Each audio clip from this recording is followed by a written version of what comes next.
এইভাবে আর কতদিন চলবে ইমরান? তোমার কি বিবেক জ্ঞান বলতে কিছুই নেই? বরাবরের মতো নিশ্চুপ আমি। আজব ছেলে তো তুমি। আমার প্রশ্ন কানে যাচ্ছে না তোমার নাকি? হ্যাঁ, চিৎকার শুনে আমি ভয়ে চুপসে আছি, আর পার্কের সবাই চেয়ে আছে আমাদের দিকে। হয়তো মজা নিচ্ছে সবাই। দেখো আমার পক্ষে আর রিলেশন রাখা সম্ভব না। কেন? কেন তা জানিস না তুই?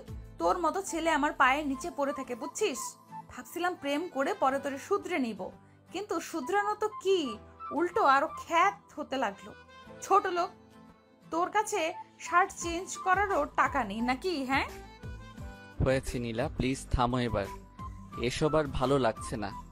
দেখতেছো সবাই প্রেম করতে, দেখতেছে সবাই প্রেম করতে, কিন্তু তুমি এগিয়ে এসেছো। আমার মতোই আমি থাকি, কারো কথা শুনে চলার ইচ্ছা আমার নেই। আর হ্যাঁ, আমার টাকা নাই তাই কিনি না। হয়েছে? আর কিছু শুনতে চাও? অপমান না করলেও পারতে। ও এই অপমান সেই লাগছে তোমার গায়ে, সেরকম তাই না? তোমার জন্য যে আমার বান্ধবীগুলো অপমান করে আমায়, সেটা আমার ভালো লাগে না। আমার লাগে না? ও সেটা তো তোমার লাগবে না, কারণ তারা তো আমায় অপমান করেছে, তোমায় না। যত সব খ্যাত। বলেই চলে গেল নীলা, আর আমি পার্কেই দাঁড়িয়ে আছি। সব লোকের সিনেমা দেখা শেষ, তারাও যে যার বয়ফ্রেন্ড গার্লফ্রেন্ডের দিকে চলে গেল। হয়তো তারা ভাবছে মেয়েটাই বা এতদিন কি করে রিলেশনে ছিল এই উজবুক ছেলেটার সাথে। গাধা একটা এখন। আমার পরিচয়টা দেই, আমি ইমরান, ইন্টার দ্বিতীয় বর্ষের ছাত্র। মাকে হারিয়েছি যখন ক্লাস 3-তে পড়ি। এরপর বাবা। নতুন বিয়ে করলে অশান্তি চলে আসে আমার জীবনে। সব মা তো আর মা হয় না, কিছু মা রাক্ষসীও হয়, যেমনটা আমার কপালে জুটেছে। বাবার অভাব নেই কোনো কিছুর, আর তার অন্য 2 ছেলেরও অভাব নেই। অভাব শুধু আমার একারই, কারণ চাইলেও কিছু পারি না। আমার মোট শার্ট 2টা, প্যান্ট 2টা। আমার আমার মোট শার্ট 2টা, প্যান্ট 2টা, তাও একটা কলেজে যাওয়ার জন্য, আর অন্যটা বাসায় আর বাইরে। পরে যাই বাসায়, আর সময় পাই কোথায় শার্ট পরা? সারাদিন তো বাসার কাজ করতেই চলে যায়, কাজ না করলে আবার ভাত বন্ধ।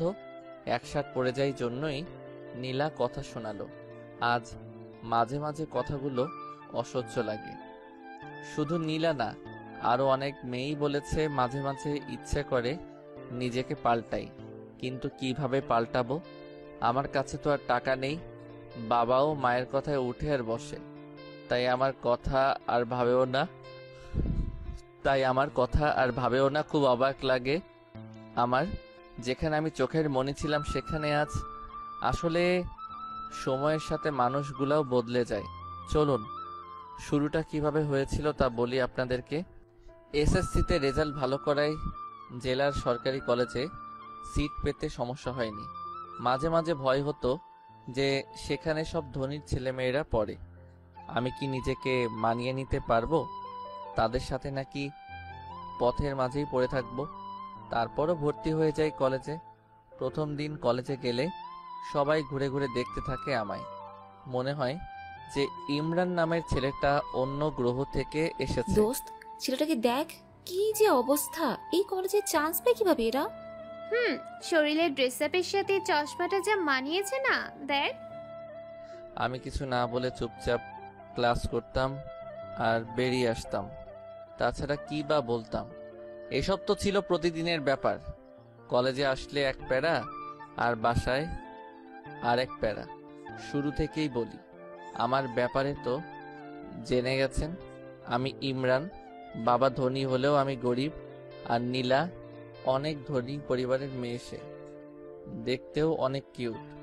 আমার মতো সে হাবলু টাইপের না, অনেক আধুনিক মেয়ে সে। পড়ালেখায় তেমন ভালো না। বন্ধুদের আড্ডায় সবার আগেই পাওয়া যায় ও। সারাদিন ওদের সাথে হই হুল্লোড় করে বেড়ানোই ওর কাজ। আমি যতক্ষণ কলেজে থাকতাম একা একাই কাটাতাম।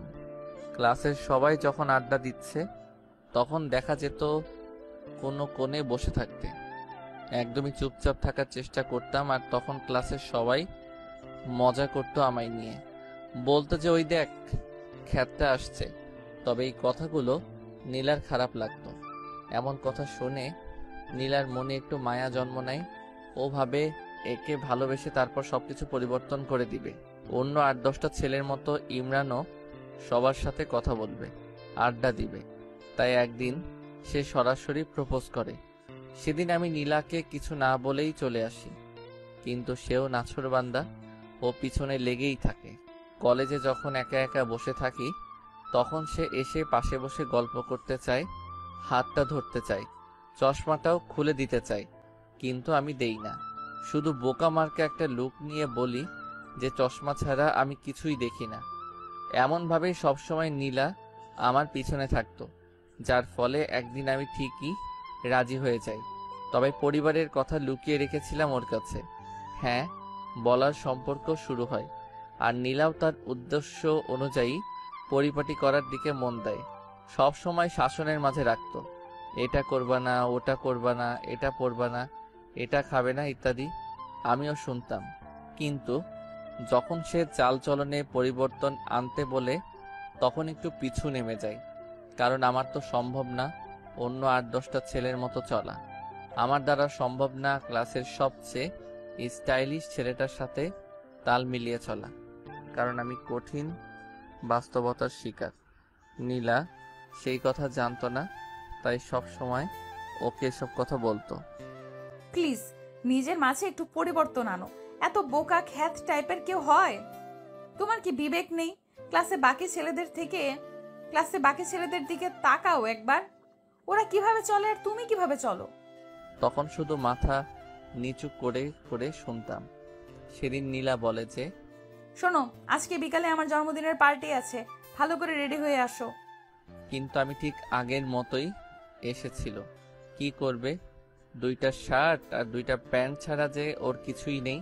প্রতিবার যে শার্টটা পরে আসে এটাই আজকে পরে আসলাম। সাথে আছে একজন আদর্শ বোকা মানুষের সকল উপাদানগুলো। নীলা তখন অনেক রাগী চোখে আমার দিকে তাকায়। পরে বাধ্য হয়েই নিয়ে যায়, পুরনো বান্ধবীদের সাথে দেখা করে, আমাকেও পরিচয় করিয়ে দেয়। কিন্তু আমাকে দেখে সবাই অন্য চোখে ওর দিকে তাকায়। এখানে যারা এসেছে সবাই উচ্চ পরিবারের, কিন্তু আমি দেখেই মনে হচ্ছে ও কতটা সাধারণ। পায়ে আছে 100 টাকা দামের অতি সাধারণ জুতা। ওদের চাহনির উদ্দেশ্য বুঝতে পেরে আমি একটু দূরে গিয়ে দাঁড়াই। এদিকে ওর একটা ফ্রেন্ড বলে ওঠে, নীলা, তোর মতো একটা মেয়ে এমন একটা খ্যাতের সাথে প্রেম করবি এটা ভাবতেও পারিনি। এইটা কোনো ছেলে হলো? ওর দিকে তাকাতো একবার। সাথে সাথে বাকিরাও ওর সাথে তাল মিলায়, আর নীলা লজ্জায় একেবারে মাথা নিচু করে ফেলে।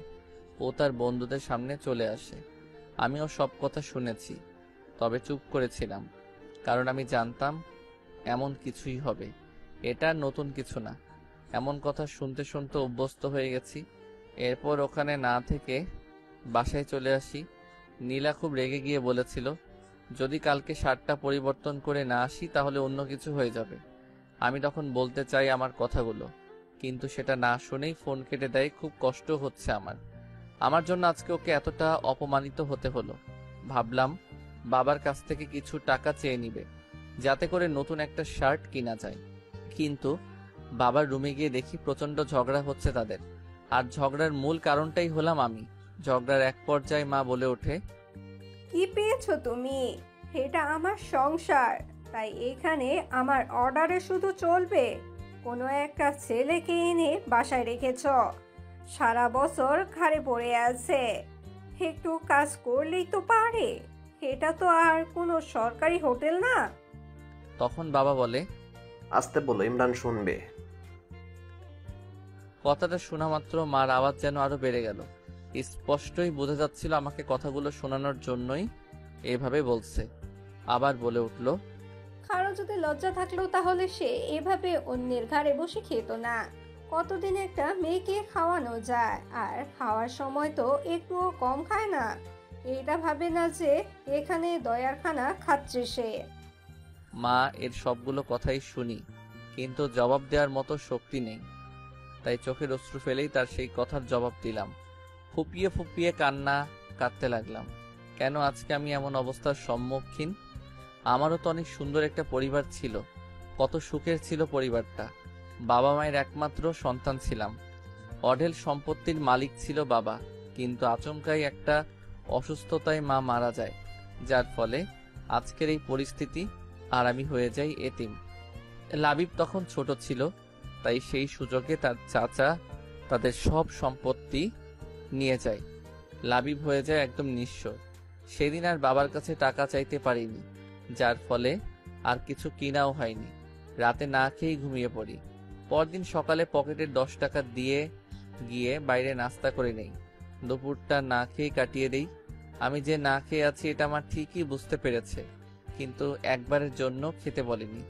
বিকেলে নীলা ফোন দেয়। কোথায় আসবি জিজ্ঞেস করতেই বলে যে কলেজের পাশের পার্কে আসতে। অনেকটা ভয়ে ভয়ে বাসা থেকে বের হই। আমি জানি না নীলা কি করবে আমার সাথে, যখন সে দেখবে আমার গায়ে সেই পুরনো শার্টটাই আছে, যখন দেখবে পায়ে সেই আগের জুতাই আছে, যখন দেখবে মাথার চুলগুলো আগের মতোই এলোমেলো, তখন যে কি করবে আমার সাথে। এসব ভাবতে ভাবতে পার্কে কখন আসি বলতেই পারি না। নীলার সামনে যেতেই তার চোখ দুটো লাল করে ফেলে। ওর পুরো মুখটাই লাল হয়ে যায়, যেটা দেখে বুঝতে পারি যে নীলা প্রচন্ড রেগে গেছে। আর তখনই প্রথমে সেই কথাগুলো বলে। এভাবে আর কতদিন ইমরান, আমি আর পারছি না। কি করলাম আমি নীলা? কি করলাম মানে? আমার কথার কোনো গুরুত্ব নাই তোমার কাছে? কি বলো এসব? অবশ্যই আছে, আসলে কাজে অনেক বিজি ছিলাম, তাই আর মার্কেটে যাইনি। ভালো। টাকা আছে কি তোমার কাছে? সরি নীলা। চুপ করো। তুমি তাকাও তো একবার নিজের দিকে, কেমন দেখা যায় তোমাকে? তোমার জন্য কোনো বন্ধুদের সামনেও যেতে পারে না লজ্জায়। সবাই দেখলেই বলে যে ওই খ্যাতটার জিএফ আসছে। আমি মাথা নিচু করে রাখি শুধু। তোমার সাথে আমি আর পারছি না। আমার একটা সম্মান আছে। ভেবেছিলাম ভালোবাসার পর তুমি পরিবর্তন হবে, কিন্তু তোমার মাঝে এক ফোঁটাও পরিবর্তন আসেনি। সরি। না, আমি আর পারছি না। তোমার সাথে সবকিছু এইখানেই শেষ করলাম।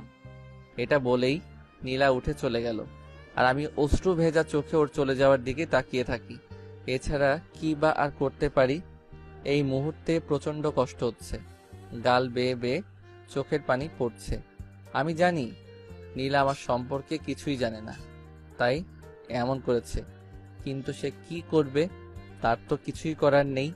তারও তো মান সম্মান আছে। মনে হচ্ছে নিঃশ্বাস এখনই বন্ধ হয়ে যাবে। আস্তে আস্তে উঠে দাঁড়িয়ে সোজা চলে যাই নদীর পাড়ে।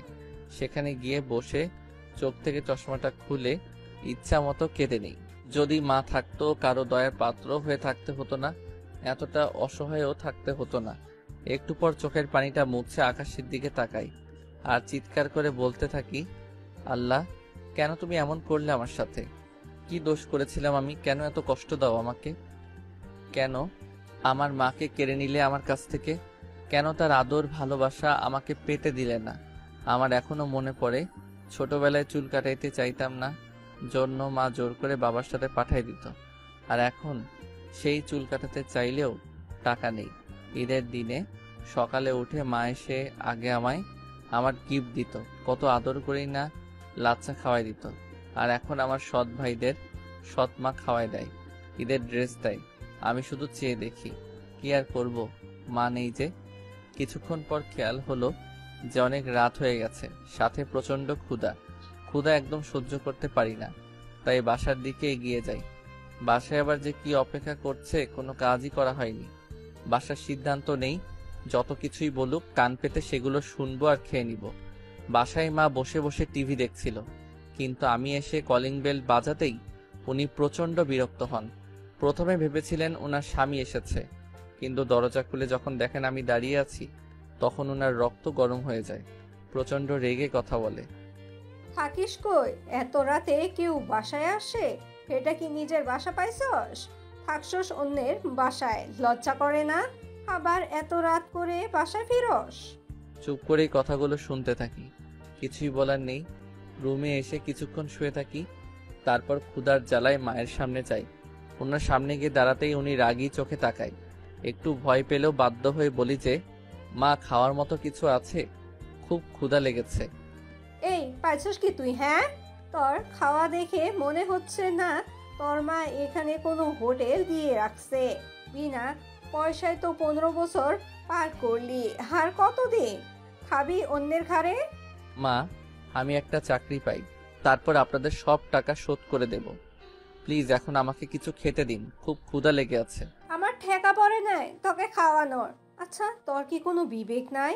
মানুষের তো একটু লজ্জাও থাকে, তোর কি সেটাও নেই?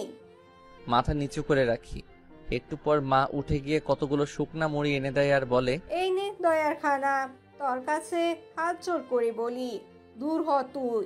এত আপদ ভালো লাগে না আর। উফ, হাল্লা বাঁচাও। ততক্ষণে চোখ থেকে অশ্রু পড়া শুরু করেছে। খাওয়ার ইচ্ছেটাই চলে গেছে, না খেয়ে রুমে চলে আসে আর প্রচন্ড কান্না করি। তবে সেটার কোনো শব্দ নেই, সিদ্ধান্ত নেই যে আর থাকবে না এখানে। জানিও না কোথায় যাব, তবে এটা নিয়ে ভাবিও না। খাতা কলম নিয়ে বসে যাই। উদ্দেশ্য বাবাকে একটা চিঠি লেখা। চিঠি লেখা শুরু করে দিলাম। আব্বু, কেমন আছো? নিশ্চয়ই অনেক ভালো আছো, তাই না? জানো, আমিও অনেক ভালো আছি। প্রতিদিন সকালে মা নামক পাষণ্ড মানুষটা আমাকে অনেক আদর করে, কতগুলো বকা দেয়।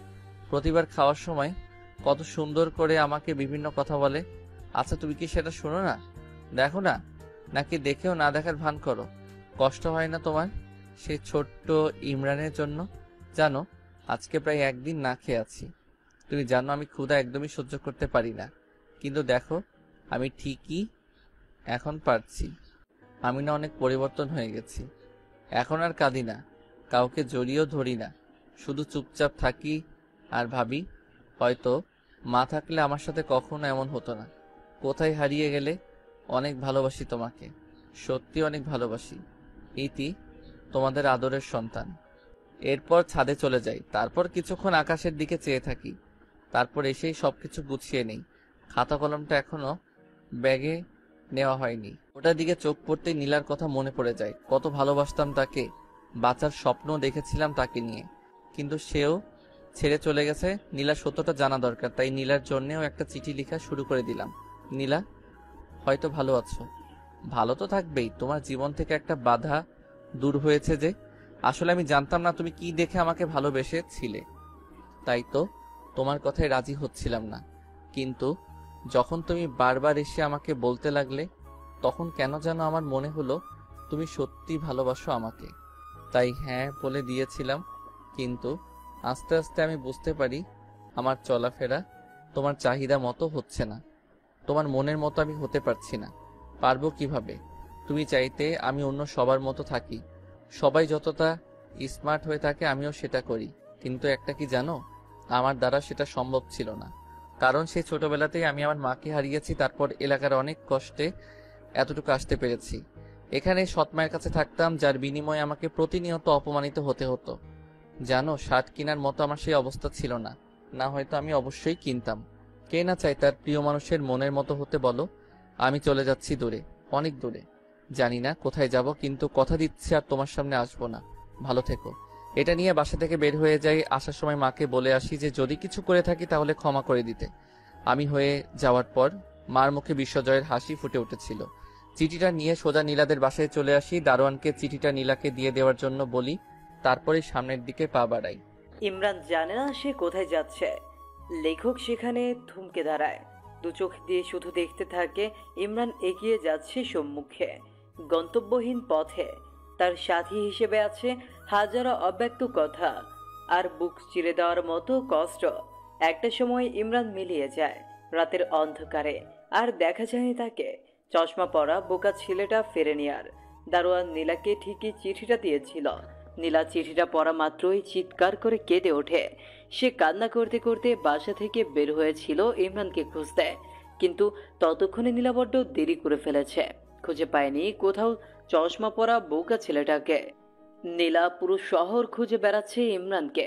ফেসবুকে বিভিন্ন গ্রুপে ছবি দিয়ে পোস্ট করেছে, কিন্তু তাতেও কিছু হয়নি। মাঝে মাঝে ভাবে যে ইমরান আছে কি পৃথিবীতে। না, ইমরান যেতে পারে না।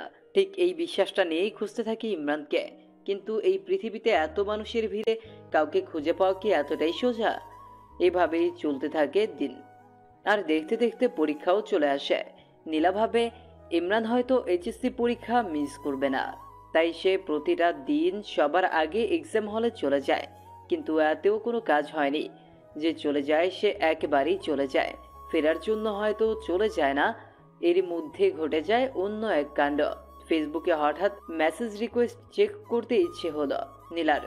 মেয়ে মানুষ তো, অনেক মেসেজ রিকোয়েস্ট আসে, কিন্তু কখনো তা চেক করে না। আজ কেন জানি ইচ্ছে হলো চেক করতে। চেক করার এক পর্যায়ে একটা মেসেজ দেখিয়ে নীলার চোখ আটকে যায় সেখানে। আজ থেকে 3 মাস আগের মেসেজ এটা। হ্যালো, আপনি যে ছেলেটার পিক গ্রুপে দিয়েছেন তার মতো কাউকে আমি সিলেটে দেখেছি। হোয়াট? সিলেট? ভাইয়া আপনি কোথায় এখন? প্লিজ একটু তাড়াতাড়ি বলেন না। হ্যালো ভাইয়া, আপনি কি লাইনে আছেন? অপরদিকে কোনো রেসপন্স আর আসে না। হতে পারে আইডির মানুষটা আর ফেসবুক চালায় না। আম্মু, আম্মু। কি হয়েছে মা? মা, আমি সিলেট যাব। এরপর সব খুলে বলে তার মাকে। তা তোর বাবাকে কি বলবি? তুমি ম্যানেজ করো না প্লিজ। ওকে দেখি। আচ্ছা চল একটা প্ল্যান করি। কি প্ল্যান আম্মু? শোন, ওখানে গিয়ে তোর খালার বাসায় উঠবি।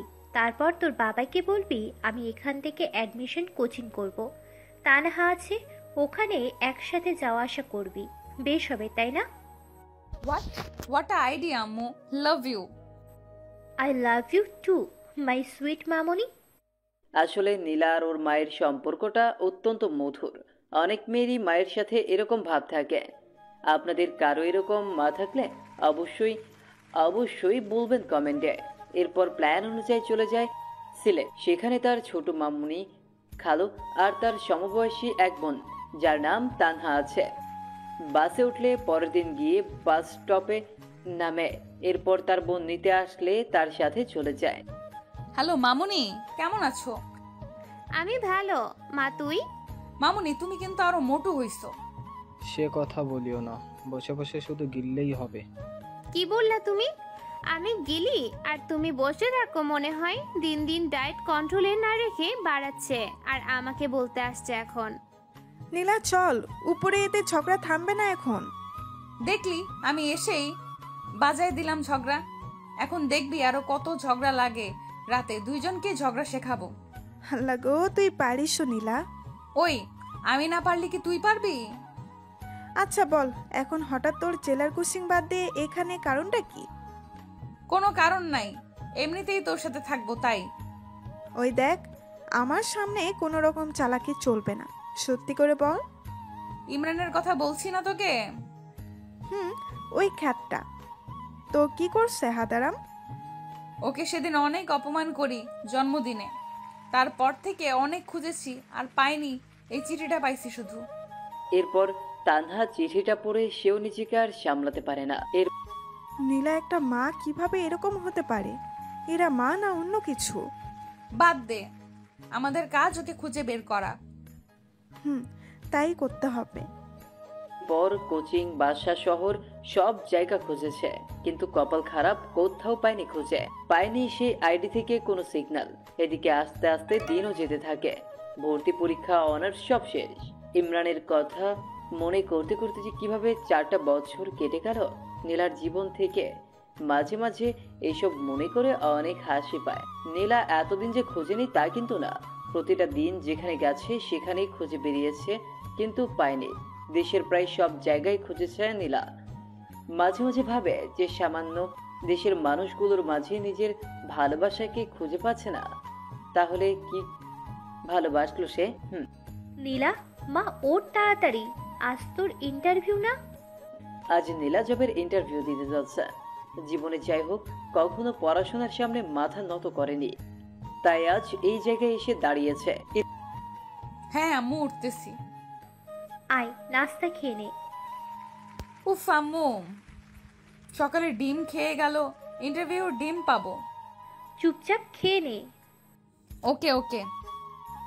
আম্মু আম্মু, গেলাম আমি। বাবা কোথায়? এই যে আমি এসে গেছি। চললাম, বাই। ওকে, সাবধানে যাস। ওকে। পর তানহাকে ফোন দেয় নীলা। হ্যালো, কই তুই?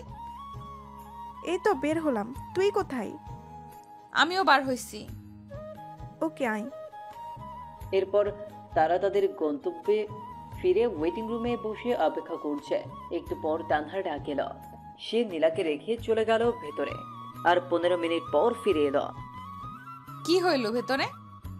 চাকরির কি হইল জানি না, তবে ক্রাশ খাইছি রে। হইছে, থাম। তোর বয়ফ্রেন্ড জানলে আত্মহত্যা করবে, এমনিতেই যে ঢঙ্গি সে। ওই আমার বিএফকে নিয়ে বাজে বলবি না, আর যাই বলিস অফিসের বস দেখতে সেই। এই অফিসে কাজ করতে পারলে জীবন ধন্য হবে যে। হইছে হইছে, থাম। আমার সিরিয়াল আসছে, আমিও গিয়ে দেখে আসি তোর ক্রাশকে। আসবো স্যার? জি আসেন। ভেতরে গিয়ে নীলাও ক্রাশ খেয়ে যেন কথা বলার ভাষা হারিয়ে ফেলেছে সে। ও হ্যালো, মুখ বন্ধ করেন, মশা ঢুকবে ভিতরে। সরি, আসসালামু আলাইকুম স্যার। নীলা তুতলিয়ে বলা শুরু করেছে অলরেডি। আপনি তোতলা নাকি? কই না তো, এমনি কিরকম লাগতেছে। ও ফাইলগুলো দিবেন নাকি এরকম করে বসে থাকবেন সারাদিন? ইচ্ছা করে তো বসে। সরি, কিছু বললেন? না স্যার, এই নিন ফাইল। সব ঠিকঠাক। এখন বলেন, আপনার ব্রেকআপ হয়েছে কত বছর আগে? এসব কিরকম প্রশ্ন স্যার? ওরকম প্রশ্ন বলেন দেখি। 4 বছর। Okay fine. আরো প্রেম করেন নাকি? না। ওকে, এখন আসতে পারেন। আর কাল থেকে কাজে জয়েন করবেন। এই কি হইল? সাবজেক্টের কোনো প্রশ্ন না করেই চাকরি? এইরকম হইলে আগে বলতেন, তাহলে 4-5 দিন ঘুম বাদ দিয়ে পড়তাম না। কি করতেন তাহলে? মুভি দেখতাম। Good good. এরপর নীলা চলে আসে বাইরে। কিরে, এতক্ষণ কি হইল? সেই কথা আর বলিস না। এরপর সব খুলে বলল। স্যার তো মনে হয় ফিদা হয়ে গেছে তোর জন্য। হ্যাঁ, তা না, এমনি হয়তো এইসব বলছিল। হ্যাঁ হ্যাঁ, অপরিচিত কাউকে কেউ এমন এমন প্রশ্ন করে, তাই না? বাদ দে, চাকরি তো হইছে। বাসায় চল। মা তোকে আমাদের ওখানে যেতে বলছে। ওকে চলো, তোমার তো চাকরি হইল, তাই বেশ মজাতেই আছেন। আমার কপালে যে কি জোটে। ঠিক যেখানে লেখকের কলম থেমে গেছিল সেখান থেকে জন্ম নেয় আরও একটা নতুন গল্পের। আসলে পৃথিবীটাই এরকম, যেখানে কিছুর সমাপ্তি ঘটে সেখান থেকেই আবার নতুন কিছু শুরু হয়। বাসে এসে কলিং বেল বাজালে নীলার আম্মু এসে দরজা খুলে দেয়। আম্মু আম্মু চাকরি হয়ে গেছে। হাত ধরে নাচতে লাগলো নীলা। ওই ওই, ছাড় আমাকে, পড়ে যাব তো। কিচ্ছু হবে না। নীলা ছাড়, এখন পরে মজা করিস। তোর পেছনে তেলাপোকা দেখ। কই কই? নাই, চলে গেছে। হারামি, ভয় দেখাস আমাকে? শুধু রুমে চল, মজা দেখাবো এখন। ও মামুনি, দেখো না তোমার মেয়ে কিরকম ট্রেড দিচ্ছে। তোরা না, যা রুমে গিয়ে ফ্রেশ হ। ওকে।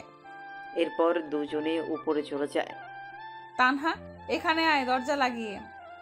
দরজা লাগাবো কেন? ও তুমি বুঝবে না সোনা, লাগাও না। ওকে, এখন বল। এরপর নীলা মোবাইলের লুঙ্গি ডান্স গান চালু করে তানহাকে নিয়ে শুরু করে দেয় উড়াধুরা ড্যান্স। ওই, এগুলো ডান্স দিচ্ছিস নাকি মারপিট করতেছিস? দুটোই। দুজনে অনেক ক্লান্ত ড্যান্স করে। তানহা, তুই ওয়েট কর, আমি গোসল সেরে আসি। না, সেটা হবে না, একসাথে গোসলে যাব। এরপর সেখানে আবার আরো একবার তাদের মারামারি লেগে যায়। তখন আমায় তেলাপোকার ভয় দেখাইছো না সোনা। এখন সারাদিন ভেতরে থাকো গো, দরজা আর খুলে দিব না। ওকে বাবু, আমি মুভি দেখি ভিতরে। তুমি তো জানো না গো, ভেতরে মুভি দেখার মজাই আলাদা। তাই বুঝি, দেখো তাহলে। ওকে। থাক, বার হয়ে আয় না, দেই তোকে কষ্ট। এখন খুললি কেন? সারাদিন না রাখবি? সারাদিন রাখলে অসুস্থ হবি, তখন তো ওষুধ আমার বাবাকেই কিনে দিতে হবে, তাই দরকার নেই। কি সেভিং পার্সন আসলো, নিজে সারাদিন কত হাজার খরচ করে তার নাই ঠিক এখন আসছে। হয়েছে হয়েছে, আয় এখন নিচে যাই, ফ্রিজে ফুচকা আছে, খাওয়াবো, চল। তাই নাকি? চল তাহলে। আসলে সমবয়সী বোন থাকলে যা হয় আর কি। বিকেলের দিকে তানহার কনফার্মেশন মেসেজ আসে, সে অনেক খুশি। রাতে দুজনে খেয়ে ছাদে চলে যায়। তানহা, বল। জানিস, দিনগুলো না সুন্দর হাসি ঠাট্টা তামাশা ফাজলামিতে কেটে যায়, কিন্তু রাত হলেই আর থাকতে পারি না, খুব মনে পড়ে যায়। আসলেই রে, রাতগুলো এরকম, রাতগুলো দিনের বাহিরে অবরোধ ভেদ করে ভেতরের মানুষগুলোকে বের করে দেয়, যার চিত্র দিনের বেলা থেকে সম্পূর্ণ আলাদা। ঘুমাবো চল, কাল প্রথম অফিস, তাই লেট করা যাবে না। হ্যাঁ চল। এরপর রাতটা কেটে যায়। পরদিন সবার কাছ থেকে দোয়া নিয়ে পা বাড়ায় অফিসের দিকে। অফিসে গেলে পিয়ন নীলা আর তানহার ডেস্ক দেখিয়ে দেয়। তারা দুজন পাশাপাশি কাজ করবে, এইসব সম্পর্কে তো তারা কিছুই জানে না। একটু পর পিয়ন এসে বলল, স্যার আপনাদের দুজনকেই ডেকেছে। এরপর চলে যায় সোজা বসের রুমে। স্যার আসবো? আসুন। তা মিস নীলা অ্যান্ড তানহা, কেমন লাগছে নতুন অফিস? বেশ ভালোই। আর বস তো আরো ভালো। তাই নাকি? তো কি দেখলেন ভালোর? এই তো পুরাই ক্রাশ। তানহা, আমি কিন্তু আপনার বস। না রাখেন তো, আমি বস টস বলতে পারবো না, ভাইয়া বলে ডাকবো প্লিজ। ওকে, তো যে জন্য ডেকেছি এই হচ্ছে তোমাদের ফাইল, এগুলো কমপ্লিট করে দিও। আপনার নামটা কি ভাইয়া? নীলা শুধু চুপ হয়ে তানহার কথা শুনতেছে। মেয়েটা যে এত বেশি কথা বলে। নাম শুনে কি হবে? ভাইয়া বলে ডাকবো, আর ভাইয়ার নামটা জানবো না? তাই, আমার নাম সাজিদ। ওকে, আর তুমি করে বলবো। যা ইচ্ছে বলিও, এখন যাও কাজ করো। Okay bye. আরো শোনো, বলেন। লাঞ্চ টাইমে একসাথে খাবো। ওকে ভাইয়া। এরপর যে যার কাজে মন দেয়। এইদিকে লাঞ্চের টাইম কোন দিক দিয়ে চলে যায় তা সাকিব বুঝতেই পারে না। ভাইয়া একটু সময় হবে কি? তোমার ক্ষুধা লাগছে অনেক তো। ও সরি, আমার তো মনেই নেই, তো তোমরা আগে মনে করে দিবা না? আপনি যে মনোযোগ দিয়ে কাজ করতেছেন, কিভাবে ডিস্টার্ব দেই বলেন? ওকে, চলো এখন। এরপর লাঞ্চ শেষ করে আবার সবাই যে যার কাজে চলে যায়। অফিস টাইম শেষ হলে বাসায় চলে যায় সবাই। আমজাদ চাচা সবার বাসায় তাদের জন্য কেউ না কেউ অপেক্ষায় থাকে তাদের জন্য, তাই তারা অফিস ছুটি হলে চলে যায়। কিন্তু আমার বাসায় তেমন কেউ নেই। তাছাড়া ওরা যে টাইম দেয়, আমিও যদি তাই করি তাহলে তো ওদের আর আমার মাঝে কোনো পার্থক্য থাকবে না। চাচা, আপনি চলে যান, আমি কাজ শেষ করে চলে যাব। ওকে ঠিক আছে। এরপর সাজিদ কাজ শেষ করে সোজা চলে যায় পার্কের দিকে। সেখানে কিছু এতিম ছেলে মেয়ে আছে, তাদের সাথে গল্প করে। রাতের খাবার খেয়ে বাসায় যায়। এভাবেই দিন চলে যায় ইমরানের। দেখলি বসকে কিরকম হাতে করে নিলাম একদিনে? দেখলাম, ট্যালেন্ট আছে তোর, আর তাই তো ওরকম ঢ্যাঁড়সের মতো বিএফ জোটাইছিস। আরে ওটার কথা বাদ দে তো। ও থাকাও যে না থাকাও সে। সারাদিনে কি একবারও বলেছে আমার সাথে কথা বলে নাই? ওর সাথে ব্রেকআপ করতেই হবে আজ। তা করিস পরে। ক্ষুধা লাগছে, খাবো চল। মামনি খাইতে দাও, ক্ষুধা লাগছে। ওকে বস, দিচ্ছি। জানো আজ কি করছে তানহা? কি? বসকে একদম পটিয়ে ভাই ডাকা শুরু করছে। তুমি বলো তো ঠিক করছি না। এখন কাজে ভুল হলে বা লেট করে গেলে কিচ্ছু বলবে না। একদম ঠিক করেছিস মা। এরপর খাওয়া শেষে ঘুম আর ঘুম দিবে। উঠে অফিস। আবার আগের দিনের মতো বস রুমে চলে যায় তারা। আগের দিন তো সাজিদ ডাকেনি, তানহা নিজেই চলে গেছে। ভাইয়া আসবো? আসো। কেমন আছো ভাইয়া? আলহামদুলিল্লাহ, তোমরা? কাজ করতে করতে বলল, আমরাও ভালো। ভাইয়া তুমি কি সবসময় কাজ করো এমন? এটা ছাড়া তো আর কোনো কিছু নেই জীবনে, তাই এটাই করি শুধু। জীবনে বলতে? ওসব তোমাদের বুঝতে হবে না। তো ভাইয়া কাল বাসায় গেছো কয়টায়? 9টার দিকে। এতক্ষণ কি অফিসে ছিলা? মাগরিবের পর অফিস থেকে বার হইছি। এরপর কি করছো যে বাসায় যেতে এত লেট হইছে? তোমাকে জানা লাগবে না এত কিছু, নিজের কাজ করো, যাও। ভাইয়া আমি না তোমার বোন, আমাকে বলবো না? দেখো, কোনো ইমোশনাল ব্ল্যাকমেল করবা না, কাজে যাও, লাঞ্চে কথা হবে। এরপর নীলা তানহা চলে আসে। কি ভাব নিয়ে কথা বললো দেখছিস, আর তুই তারপরও আগ বাড়িয়ে কথা বলছিস। আজব তো, কোথায় ভাব নিল? এখন ব্যস্ত আছে জন্য বললো যে লাঞ্চ টাইমে কথা বলবে। আচ্ছা একটা কথা বলতো, ভাইয়ার কি গার্লফ্রেন্ড আছে? এরকম ছেলে আবার না থাকে গার্লফ্রেন্ড? আসলেই যে এর গার্লফ্রেন্ড হবে সে অনেক লাকি, তাই না? তোর মাথায় এইসব চিন্তা কেন কাজ করে? চুপচাপ কর। এরপর লাঞ্চ টাইমে খাওয়া শেষ করে একটু গল্প করে আবার কাজে লেগে পড়ে। আস্তে আস্তে অফিসের সময় শেষ। আচ্ছা চাচা, আমাদের বস কি প্রতিদিন এরকম লেট করে বাসায় যায়? মা। তো লেট করার কারণ কি? উনি বলেন যে আমি যদি কর্মচারীদের মতো একই সময় দেই তাহলে তারা আমার মধ্যে পার্থক্য কি? আর বাসায় কেউ নেই, তাই যত সময় পাই কাজে লাগাই। আর কি কি করেন উনি? এই তো প্রতিদিন পার্কে যাব, এতিম ছেলেদের সাথে গল্প করব, তাদের সাথে খেলে খাওয়া দাওয়া করে তারপর বাসায় যাই। ওকে চাচা, ভালো থাকবেন, যাই তাহলে। ঠিক আছে মা, সাবধানে যেও। নীলা আসছে, ছেলেটা অন্যরকম। যতই তার বিষয়ে জানতেছি ততই ব্যাপারটা ঘোলাটে লাগতেছে। প্রপোজ করবো নাকি বলতো? ওই, তুই না ভাইয়া বলিস? ভাইয়ার জন্য কি প্রপোজ করা যাবে না? ওই আমার কোন জন্মের ভাই? হ্যাঁ, আজীব মানুষ তুই রে, যা ইচ্ছা কর। এরপর তারা আবার পরের দিনের জন্য প্রিপারেশন নিচ্ছে। অফিসে গিয়ে তানহা সোজা চলে গেল সাজিদের রুমে। হাই। কেমন আছো? ভাই একটা কথা বলি। বলো। ধরো আমি যদি তোমায় প্রপোজ করি তখন তুমি কি করবা? দেখো, এরকম মন মানসিকতা নিয়ে যদি এখানে আসো তাহলে আসতে পারো। এখন এটা অফিস, প্রেম করা জায়গা না। আর হ্যাঁ, আমি তোমায় বোন ভাবি, অন্য কিছু না। আর এর থেকে বেশি বাড়াবাড়ি করলে এটাও হারাবা। সো বোনের মতোই থাকো, এতেই ভালো। ওকে। এটা বলেই তানহা চলে গেল নিজের ডেস্কে। নীলাকে সব খুলে বলতেই হাসতে হাসতে শেষ। এই কুত্তি, হাসিস কেন? হাসবো না তো কি করব, উচিত শিক্ষা হইছে তোর। আজকে যা প্রপোজ কর, হারামি একটা। জিহবা বাকি ওয়াশরুমে গেল তানহা। এরপর কাজ করতে করতে লাঞ্চের সময় চলে আসে। ভাইয়া খাবো, চলো। আমার ক্ষুধা নেই, তুমি যাও। সাজিদের কথাই দেখে বোঝা যাচ্ছে যে সে অনেকটা রেগে আছে তানহার উপরে। ভাইয়া প্লিজ চলো না। যেতে বলছি না তোমায়, তুমি যাবা। তানহা ভয়ে চলে গেল। একটু পর নীলা গেল তার বস রুমে। স্যার আসবো? হ্যাঁ নীলা, আসো। স্যার খাইতে চলেন না প্লিজ, আপনি না খেলে ওদিকে তানহাও খাবে না বলতেছে। প্লিজ চলেন না। ওই খাবে না কেন? বলতেছে ভাইয়াকে ছাড়া বোন খায় নাকি, প্লিজ চলেন। যদি এটাই ভাবতো তাহলে আর এরকম কাণ্ড করতো না। ওটা ভুল হয়ে গেছে, এখন চলেন তো। আর ওর এ দোষটা কোথায়? যে কোনো মেয়ে আপনাকে দেখলে ক্রাশ খেয়ে যাবে। আপনি হয়তো জানেন না আমাদের এখানে কত মেয়ে লুকিয়ে লুকিয়ে আপনাকে দেখে। হইছে, চলেন তো এখন। এরপর খাওয়া শেষে চলে যায় যে যার কাছে। একটু পর পিয়ন এসে বলে গেল কাল মিটিং আছে, সবাই যেন তাড়াতাড়ি চলে আসে অফিসে। কাজ শেষ করে শেষে সবাই চলে যাচ্ছে যে যার বাসায়। কি মা, তোমরা দাঁড়িয়ে যে বাসায় যাবা না? না চাচা, বসের সাথে যাব। কেন, কোনো কাজ আছে নাকি? না, এমনি।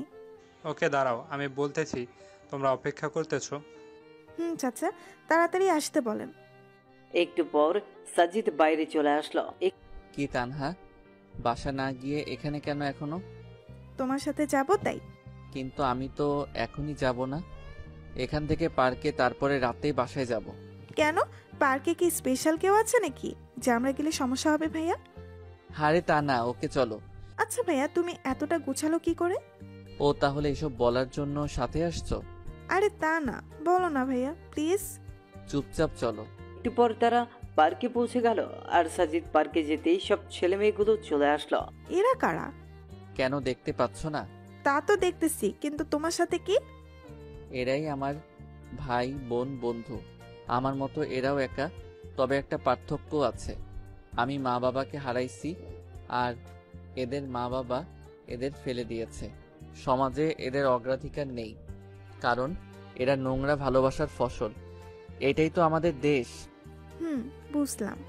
যখন ফ্রি থাকি আমি এখানে চলে আসি, এদের সাথে কথা বলি, খেলি, অনেক ভালো লাগে। চলো ওই দোকানে যাই। নীলা পাশে দাঁড়িয়ে শুধু দেখতেছে আর অবাক হচ্ছে। দোকানে কেন? ওখানে এরা প্রতিদিন 3 বেলা খায়, যা ইচ্ছা খায়, আমি রাতে এসে বিল দিই। ভেরি গুড ভাইয়া। আসলে যাদের এদের পাশে থাকা দরকার তারা থাকে না। মানুষ কেমনে পারে এত নোংরা হতে? কয়েকদিন আগেও দেখলাম যে ড্রেনের বাড়িতে বাচ্চার লাশ। তাদেরকে একবারও মনে হয় না শিশুটা বড় হলে কি খেয়ে বেঁচে থাকবে? এগুলো কিন্তু তোমার আমার মতো ছেলেমেয়েরাই করে। তো ভাইয়া কাল কি আছে অফিসে? সেটা কালই দেখিও। ভাইয়া আমার না কিছুদিন ছুটি লাগবে। শুধু তোমার, এই ম্যাডামের লাগবে না? স্যার, আমারও লাগবে। তো এরকম স্ট্যাচু হয়ে আছেন কেন? মনে মনে কোনো একজনকে খুঁজে বেড়াচ্ছি তাই। ও তাই? তো কে বয়ফ্রেন্ড নাকি? তো কতদিন থেকে খুঁজতেছেন? প্রায় 6 বছর। ও মাই গড, এতদিন ধরে খুঁজেও পাননি? হুম। আচ্ছা, অনেক রাত হইছে, এখন বাসায় চলে যান। ভাইয়া দাঁড়াও, দাঁড়িয়েই তো আছি, বসতে বলো নাকি? ভাইয়া তুমিও না, নাও এটা তোমার। কি এটা? আর কিসের জন্য? খুলে দেখিও পরে, আর বোনের তরফ থেকে ছোট্ট একটা গিফট। ওকে। এরপর যে যার বাসার দিকে চলে গেল। বেশ ভালোই লাগছিল, কিন্তু হেঁটে, তাই না? ছেলেটার কাজগুলো দেখলে আরো আশ্চর্য হয়ে যায়। এরপর তারাও বাসায় চলে আসে। ও আম্মু, আজ কি হয়েছে জানো? কি? তানহা প্রপোজ করছে বসকে। তারপর আর কি, দিল কথা শোনায়। তানহা দেখি বেস্ট ফার্স্ট। নে এখন খেয়ে নে। আম্মু, ছেলেটা না অন্যরকম। খাইতে খাইতে বলতে লাগলো, কি রকম? আরে মামুনি, কাজগুলো না পুরাই আজব আজব। ওনার নাকি মা বাবা কেউ নেই, তাই কিছু এতিম ছেলেকে নিজের দায়িত্বে পড়ায়, খাওয়ায়, আরো কত কি। এতে খারাপ কি? ভালোই তো। তো আমি কি খারাপ বলছি নাকি? তা না। আচ্ছা, একদিন নিয়ে আসিস বাসায়। ওকে, আনবো। এরপর খেয়ে দুই বোন চলে যায় ছাদে। আচ্ছা তানহা, আমার না আমাদের বসকে দেখে ইমরানের কথা মনে পড়ে যায়। কেন? আরে না, কথাগুলো না কি ওর মতোই। মাঝে মাঝে মনে হয়, আবার মনেও হয় না, কারণ ইমরান তো এরকম না। ওকে ভালো করেই চিনি আমি, কোনোভাবেই এরকম গোছালো হওয়া সম্ভব না। তা ঠিক। আবার দেখ, চাচা বলছে যে বসের কেউ নেই, কিন্তু ইমরানের তো বাবা আছে। ফটকাটা এখানেই। নীলা, একটা কথা বলি? বল। তুই ইমরানকে ভুলে যা, এটাই ভালো হবে। দেখ ও কোথায় আছে, কেমন আছে তা আমরা কেউ জানি না, তাই ওর আশা ছেড়ে দে, নতুন করে শুরু কর সবকিছু। প্লিজ, নেক্সট টাইম আর এইটা বলবি না। ঘুমাবো, চল। এরপর ঘুমায়, আর ঘুম থেকে পরের দিন উঠে চলে যায় অফিসে। চাচা, সবাই এসেছে? হ্যাঁ বাবা।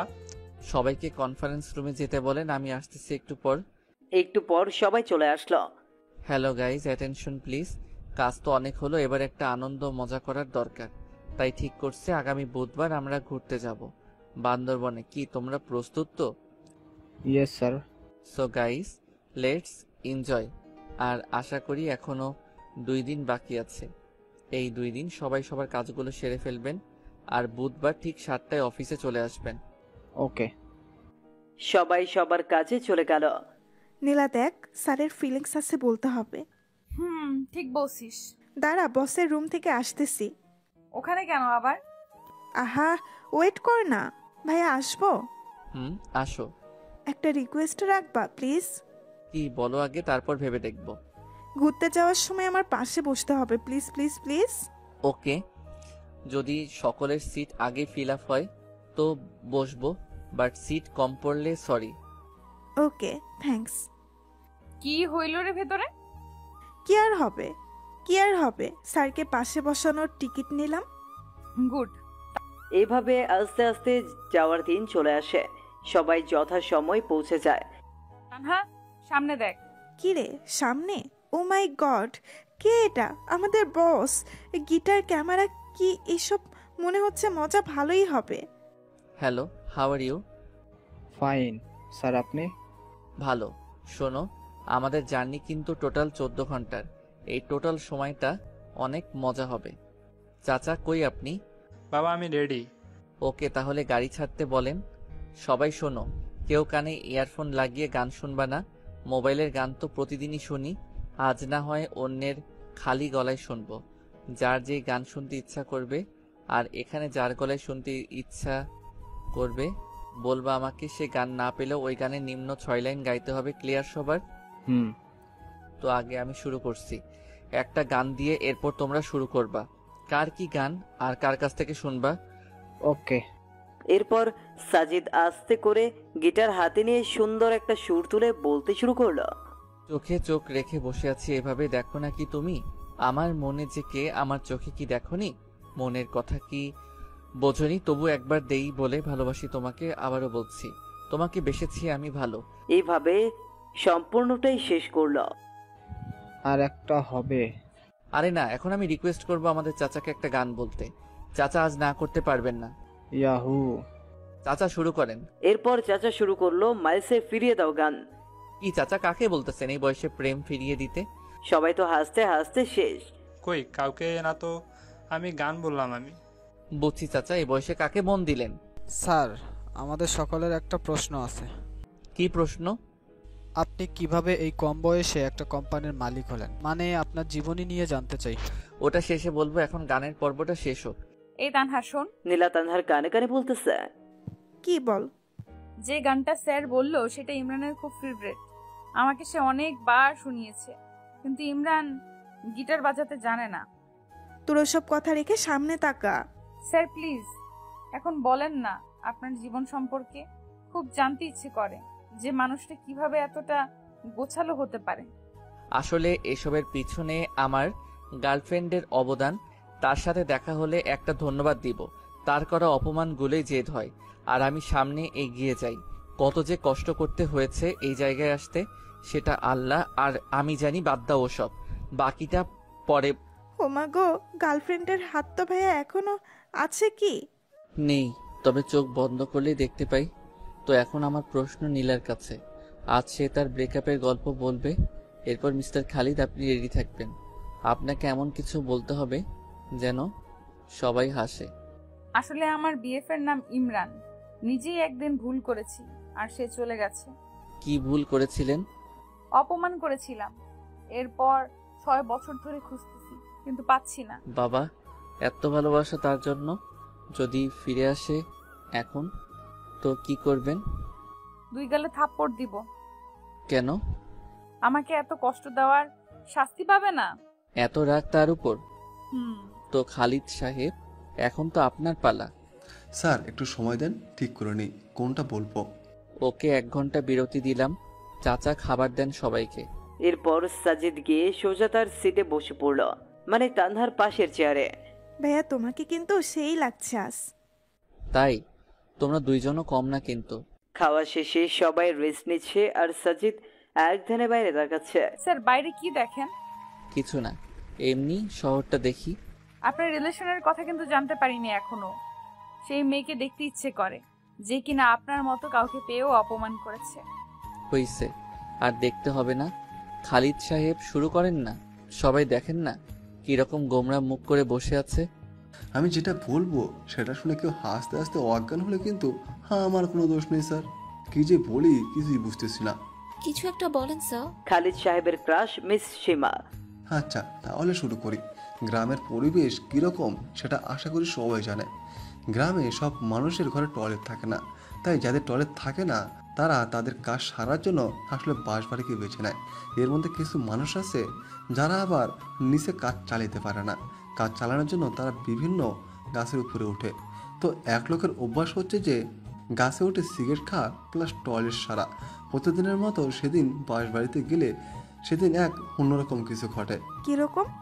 সবাই আগ্রহ নিয়ে শুনতেছে আসলে কি হতে চলেছে। সেদিন তিনি চারপাশ দেখে সুন্দর গাছে উঠে গেল। তারপর আস্তে আস্তে সিগারেটের টান আর কাজ শুরু করে দিল। এদিকে এক বৃদ্ধ আবার নিচে এসে বসে পড়েছে। উপরে যে একজন আছে তা লক্ষ্যই করেনি। এদিকে উপরের জন্য নিচের জনকে দেখে নাই, তাই যে যার মতো কাজ করতেছে। উপরের জন তখনও শুরু করতে পারে নাই, তাই জোরে চাপ দিয়ে গাছ নাড়া শুরু করেছে। এটা আবার নিচের জন দেখে উপরে যেই তাকাইছে ঠিক সময়ই জিনিসের তার মুখে চোখু উপরের জন তখনও বুঝতে পারে না যে নিচে কি হচ্ছে, তাই সে কাজ চালাইতেই লাগলো। আর নিচের জনের মুখ শেষ। কোনো রকমের নিচের জন মুখ তুলে বলল, ওই থামবো নাকি লাঠি দিয়ে গাছে উঠবো। এটা শুনে উপরের জন নিচে তাকায় দেখে যা কাজ এতক্ষণে সেরে ফেলেছে সে আর কে পায়। তাকে এক লাফ দিয়ে গাছ থেকে লাফ দিয়ে দেবো। আর নিচের জন বলতেছে, হারামজাদা কি খাস তুই, এত টক আর কি গন্ধ। গাছে উঠে তোর টয়লেটের দৃশ্য আবার এক ভাই দূর থেকে ওপ্পো মোবাইল দিয়ে ভিডিও করছে। এরপর পুরো গ্রাম প্রচার। হা হা হা। কি শুনাইলেন ভাই? এরপর অন্য পর্ব শুরু হয়ে গেল। যে যার কাছে ইচ্ছা গান শুনতে যাচ্ছে আর সাজিদ সুন্দর করে গিটার বাজিয়ে যাচ্ছে, যা শুনে সবাই মুগ্ধ। এর মাঝেই তারা দুপুরের খাওয়া শেষ করে দিয়েছে। শোনো সবাই, আর অনলি 5 ঘন্টা রাস্তা আছে। এই সময়টা সবাই একটু রেস্ট নাও। এরপর যে যার সিটে। সাজিদও গেল তার সিটে। একদিকে 3 সিট হওয়ায় সাজিদ, নীলা, তানহা 3 জন একসাথেই সাজিদের পাশে নীলা জানলার পাশে বসে। সাজিদ বাইরের শহর দেখতেছে। সে কতই ব্যস্ত না সবাই যে যার গন্তব্যে ছুটছে। হয়তো কারো মায়া টানছে তাদের এই দিকে। এইদিকে ঘুমের মাঝে নীলা মাথাটা সুন্দর করে সাজিদের কাঁধে দিয়েছে, যা সাজিদের মনে অন্যরকম ভালো লাগে। ইচ্ছে করে হাত দুটো শক্ত করে জড়িয়ে ধরতে, কিন্তু ধরতে গিয়েও কোথায় যেন বাধা পায় সে, তাই আর দেওয়া হয়ে ওঠে না। কি যে মায়াবী লুক একটা, যা দেখে কোনো ছেলে ক্রাশ না খেয়ে থাকতেই পারবে না। সাজিদেরও এর ব্যতিক্রম হবে না। এই যে ভাইয়া, কি দেখতেছো ভাবে? কই কি এমনি কি নিষ্পাপ লাগছে? তাই নাকি? শুধু নীলা না ঘুমাইলে সবাইকে নিষ্পাপ লাগে। তাই নাকি? কই আগে তো জানতাম না। তুমি একটু ঘুমাও তো দেখি কিরকম নিষ্পাপ লাগে। ভাইয়া তুমিও না। এর মধ্যেই নীলা উঠে যায়। এদের কথাবার্তায় সরি, আমি ভুলে মাথা দিয়ে ফেলেছি, স্যার ক্ষমা করবেন। সমস্যা নেই, তুমি এভাবে ঘুমাইতে পারো? না, আর ঘুম আসবে না। তাই? তাহলে একটা গান শোনাও। ঘুম থেকে উঠে কেউ গান বলার মুডে থাকে নাকি? তাই এই যে পানি নাও আর ফ্রেশ হও। এদিকে এসে আমি বাকিদের অবস্থা দেখে আসি। ওকে। সবার কি অবস্থা, ঠিক আছেন তো? স্যার সবাই ঠিক, শুধু মোটো ভাইয়ের একটু সমস্যা হয়েছে। কি সমস্যা? স্যার চাপ দিয়েছে আর মোটো ভাই সহ্য করতে পারছে না, যখন তখন ড্রাম ফেটে যাবে। মোটু ভাই আর একটু সহ্য করেন, আমি ড্রাইভারকে বলছি কোনো হোটেল দেখে গাড়ি পার্ক করতে। এরপর নিজের সিটে চলে এলো। রাত 11টার দিকে তারা গিয়ে রিসোর্টে ওঠে। এরপর সবাই সবার রুমে, আর সাজিদ বাইরে এসে রাতের আকাশ দেখতেছে, যা তানহার চোখে পড়ে। কি দেখতেছো ভাইয়া? এই তো তারাগুলো দেখি। দেখো, সবগুলোকে স্থির দেখা যাচ্ছে, কিন্তু কেউই স্থির না। এ যার নিজের বেগে ছুটছে তো ছুটছে, দিন শেষে আবার এক জায়গায় মিলছে। কি অদ্ভুত, তাই না? ভাইয়া একটা কথা বলি। বলো। তারাগুলো কিন্তু কাউকে কেন্দ্র করে ছুটছে, কিন্তু আমাদের মাঝে এমন কেউ কেউ থাকে যারা কিন্তু কোনো কেন্দ্র ছাড়াই ছুটে চলছে। কে বলছে তোমাকে? তাদেরও একটা কেন্দ্র থাকে, তা অন্যরা কেউ জানে না। তো ভাইয়া বোন হিসাবে একটা জিনিস জানতে চাই, না করবা না? কি? তোমার জীবনে কে কে আছে বা কে কে নাই, তারা কোথায় গেছে সব? কি হবে শুনে? ভাইয়া প্লিজ। কেউ নেই আমার, তার থেকেও 5 বছর আগে চলে এসেছি। কেন? সৎ মায়ের প্যারা সহ্য করতে পারছিলাম না, তাই। আসলেই আমাদের সমাজে অনেক মানুষ আছে এরকম, যেমন নীলার বয়ফ্রেন্ডটা, সেই চলে গেল সৎ মায়ের প্যারায়, আর খোঁজ মিলল না। খোঁজে নাই তাকে? কি বলো, খুঁজে নাই? এমন কোনো জায়গা বাদ রাখি না এই শহরে, কিন্তু পাইনি। এখন নীলা খুঁজে বেড়ায় তাকে, প্রতি রাতে কাঁদে এই ছেলের জন্য। আমি যদি বলি ছেলেটা ওর সামনেই? হোয়াট? ভাইয়া আমি কিন্তু মজা করছি না, সিরিয়াস আমি। আমিও মজা করছি না, দেখো এটা। মানে কি এসব? কেমনে কি করে হলো? আমি তো স্বপ্ন দেখছি না তো। না, সেসব অনেক কথা, কত মানুষের যে কথা শুনে এই পর্যায়ে এসেছি। আগে বলো, এত স্মার্ট কি করে হলে? সেই স্কুল জীবন থেকেই খ্যাত নামটা শুনতে শুনতে তিক্ত হয়ে গেছি, তাই ভাবছি যে আগে নিজেকে বদলাবো। সেজন্যই একটা পার্ট টাইম জব নিয়ে এরপর শুরু করে দেই একদম পড়াশোনা আর নিজেকে বদলানোর কাজ। কোনো দিন না খেয়ে থাকতাম, তারপরও বাজার থেকে উন্নত মানের ড্রেসগুলোই কিনতাম। এরকম কত রাজ্যে মুড়ি খেয়ে পার করে দিয়েছি। এরপর আস্তে আস্তে বিশ্ববিদ্যালয়ের গণ্ডি পেরিয়ে এই জায়গায় এসেছি।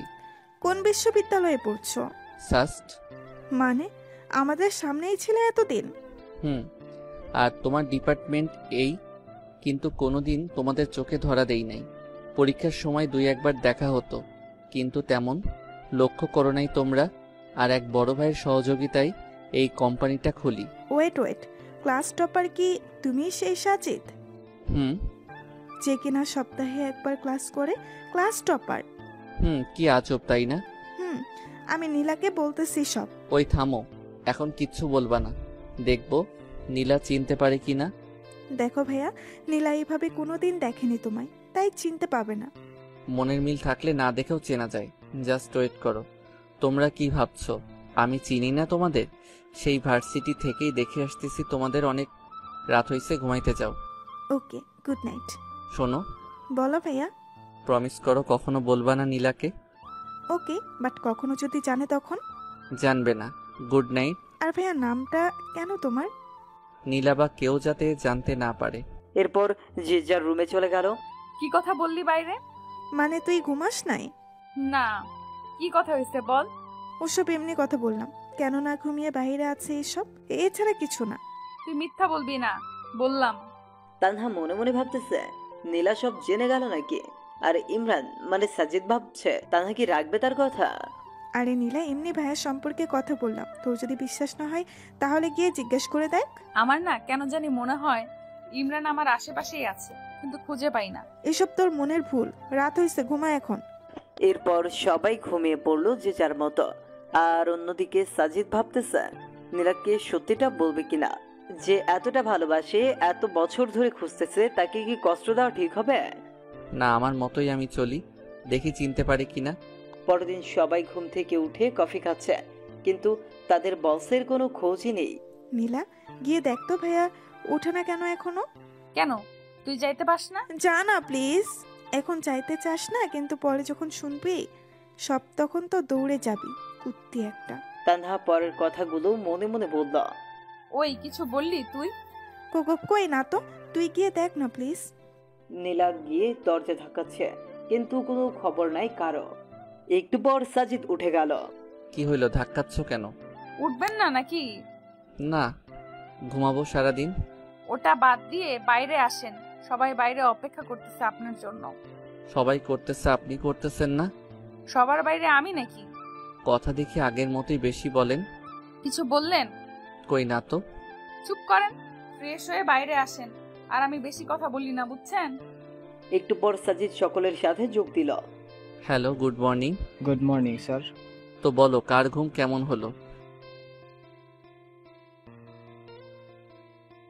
স্যার কি আর বলবো, আমাকে ডাকছেন এই মোটর সাথে। এই মোটর জ্বালাই ঘুমের খবর হয় নাই। কেন, কি হয়েছে? স্যার সারা রাত বউয়ের মতো টর্চার করেছে। মানে? সবাই বিস্ময়ের চোখে তাকাচ্ছে। স্যার নেগেটিভ ভাববেন না, সারা রাত একবার হাত তুলে দেয়, একবার পা তুলে দেয়, গায়ে আর কি ওজন। কি খাস রে ভাই তুই? তোর বউ যে হবে তার জীবন শেষ। সবাই শুনে হাসতে লাগলো। তো সবাই রেডি হও, একটু পরেই আমরা বার হব। ওকে। এরপর সবাই ফ্রেশ হয়ে নাস্তা সেরে বের হলো বান্দরবন দেখতে। তানহা দেখ কতটা সুন্দর না? আসলেই সুন্দর। স্যার ওখানে যাব। ওকে চলো, সবাই চলো ওই জায়গায়। সবাই গিয়ে সুন্দর মজা করতেছে। এই ভাইয়া, DSLR কি এমনি আনছো? ছবি তোলো না। ও সরি, পোজ দাও, আমি তুলতেছি। বা ছবি তো সুন্দর উঠতেছে, তানহা দেখে যাও। বাহ ভাইয়া, তুমি এত কিছু শিখলা কি করে? তানহা থামো তো। এইভাবেই আনন্দ করতে করতে রাত বয়ে আসে। রাতে আবার এক গানের আনন্দে মেতে ওঠে সবাই। সাজিদ একাই গান গেয়ে যাচ্ছে, আর সবাই তা উপভোগ করতেছে। খুব ভালো গান বলেন তো আপনি। ধন্যবাদ, এখন সবাই ঘুমাতে যাও, কাল দেখা হবে। Good night. Good night sir. পরের দিন আবার সে এরকম করেই কেটে গেল। এর পরের দিন বিকেল থেকে রওনা হয় বাসার উদ্দেশ্যে। স্যার ঝগড়া লাগছে পিছনে। কার কার? মোটু ভাই আর রনি সাহেবের। এরা 203 নাকি সবসময় লেগেই থাকে। ঠিক বলছেন, 203। হুম, স্যার আপনাকে একটা কথা বলি। বলেন। বাসায় যেতে তো অনেক রাত হয়ে যাবে, দয়া করে কি পৌঁছে দিবেন বাসায়? আচ্ছা। ধন্যবাদ স্যার।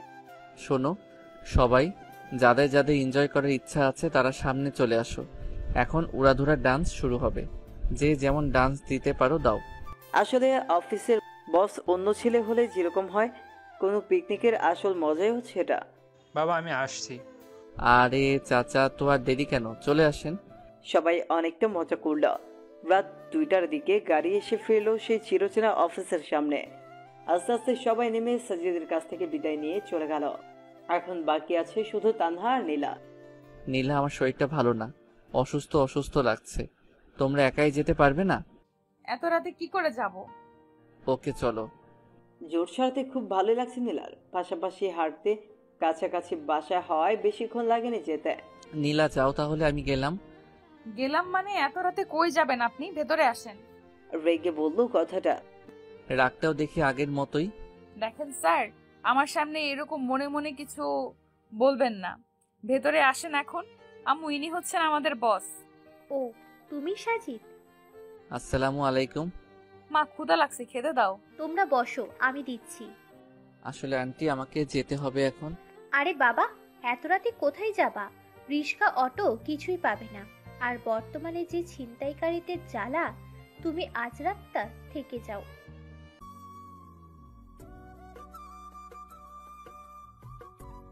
না আন্টি, সমস্যা নেই, যেতে পারবো। মামনি, যেতে যখন চাইছে যেতে দাও। সামনের ফাঁকা জায়গায় যে পেতনি থাকে সেটা তো তিনি আর জানেন না।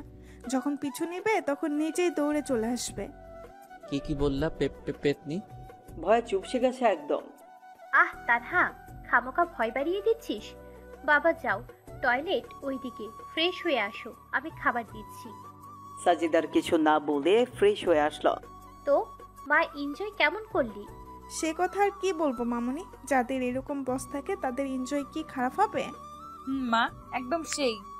সাজিদ চুপচাপ খেয়ে নিল। এরপর নীলা সাজিদকে তার রুম দেখিয়ে নিজের রুমে চলে গেল। এদিকে সাজিদ ঘুমোচ্ছে, অন্যদিকে তানহা নীলা গল্প করতেছে। গল্প করতে করতে তারাও ঘুমিয়ে গেল। সকাল 8টার দিকে নীলার ঘুম ভাঙে, আর সেও শয়তানি করে তানহার ঘুম ভাঙিয়ে দেয়। অফিস বন্ধ, তাই তেমন তাড়াহুড়ো নেই, কিন্তু যা ঘটার তা তো ঘটেই গেছে। জ্বরের কবলে সাজিদ একদম কাবু হয়ে বিছানায় শুয়ে আছে। না ইচ্ছে করছে উঠতে, না ইচ্ছে করছে ঘুমোতে। চুপচাপ শুয়ে আছে। একটু পর তানহা চা নিয়ে আসে। ভাইয়া, ভাইয়া ওঠো, তোমার চা। কিন্তু সাজিদের কোনো শব্দই নেই। এই ভাইয়া। বলো। তোমার কণ্ঠ এরকম লাগছে কেন? অসুস্থ নাকি? একটু অসুস্থ, তবে ঠিক হয়ে যাবে। দেখি দেখি। সে যেন তানহার ডাক শুনলই না, কপালে হাত দিল। ও মা, এটা একটু অসুস্থ। নীলা, এদিকে আয়। জোরে ডাক দিল নীলাকে। কিরে, কি হয়েছে? জ্বর আসছে সেই। বলিস কি? তুই গিয়ে নাস্তা ওষুধ নিয়ে আয়, আমি দেখতেছি। নীলাও মাথায় হাত দিয়ে দেখে ভীষণ জ্বর। আমি বাসায় যাব, এখানে ভালো লাগছে না। কি বললেন? বাসায় গেলে দেখাশোনা করার জন্য বউ আছে নাকি? তা নেই, এরকম জ্বর আমাদের জন্য ব্যাপার না। চুপচাপ শুয়ে থাকেন। একটু পর তানহা নাস্তা আর ঔষধ নিয়ে আসলো। এরপর ধীরে ধীরে খেয়ে আবার শুয়ে পড়লো। তোমার শরীর খারাপ আর এই অবস্থায় বাসায় যেতে চাইছো? বাসায় গেলে খাইতে কি শুনি? সাজিদ চুপচাপ শুনতেছে কথা। এখন ঘুমান, আমি পট্টি দিয়ে দিতেছি। এমনিতেই সেরে যাবে, তার দরকার নেই। আপনারা মনে হয় নাস্তাও করেন নাই, যান নাস্তা করে নেন। চুপ করেন তো। এরপর পট্টি দিতে লাগলো। যে কোনো ব্যক্তি অসুস্থ হলে তারা চায় যে তাদের ভালোবাসার মানুষটা তাদের সেবা করুক। সাজিদ তো আর ব্যতিক্রম না। পট্টি দিতে দিতে নীলার ঠান্ডা হাতটা সাজিদের চোখে পড়তেছে, আর সাজিদের মনে হচ্ছে যে তার হাতটা যেন শরীরের সব তাপ শোষণ করে নিচ্ছে। সম্পূর্ণ এক অন্যরকম অনুভূতি সাজিদের মনে খেলা করছে। তানহা শুধু বসে বসে দেখতেছে আর মনে মনে হাসতেছে। এত কাছে এরা, অথচ নীলা বুঝতেই পারছে না যে সে তার সেই চিরচেনা মানুষটারই সেবা করছে। নীলা, আমার ভালো লাগছে না কিছু, বাসায় যাব আমি। ভালো লাগছে না জন্যই রেখেছি এখানে। ধ্যাত। আচ্ছা সত্যি করে বলেন তো, মাথায় পট্টি দিয়ে দিতেছি, আপনার কি খারাপ লাগছে? না। তাহলে বললেন কেন ভালো লাগছে না? ঢং করেন আমার সাথে? কি হলো, চুপ কেন? আসলে আমি তোমাকে কষ্ট দিতে চাচ্ছি না।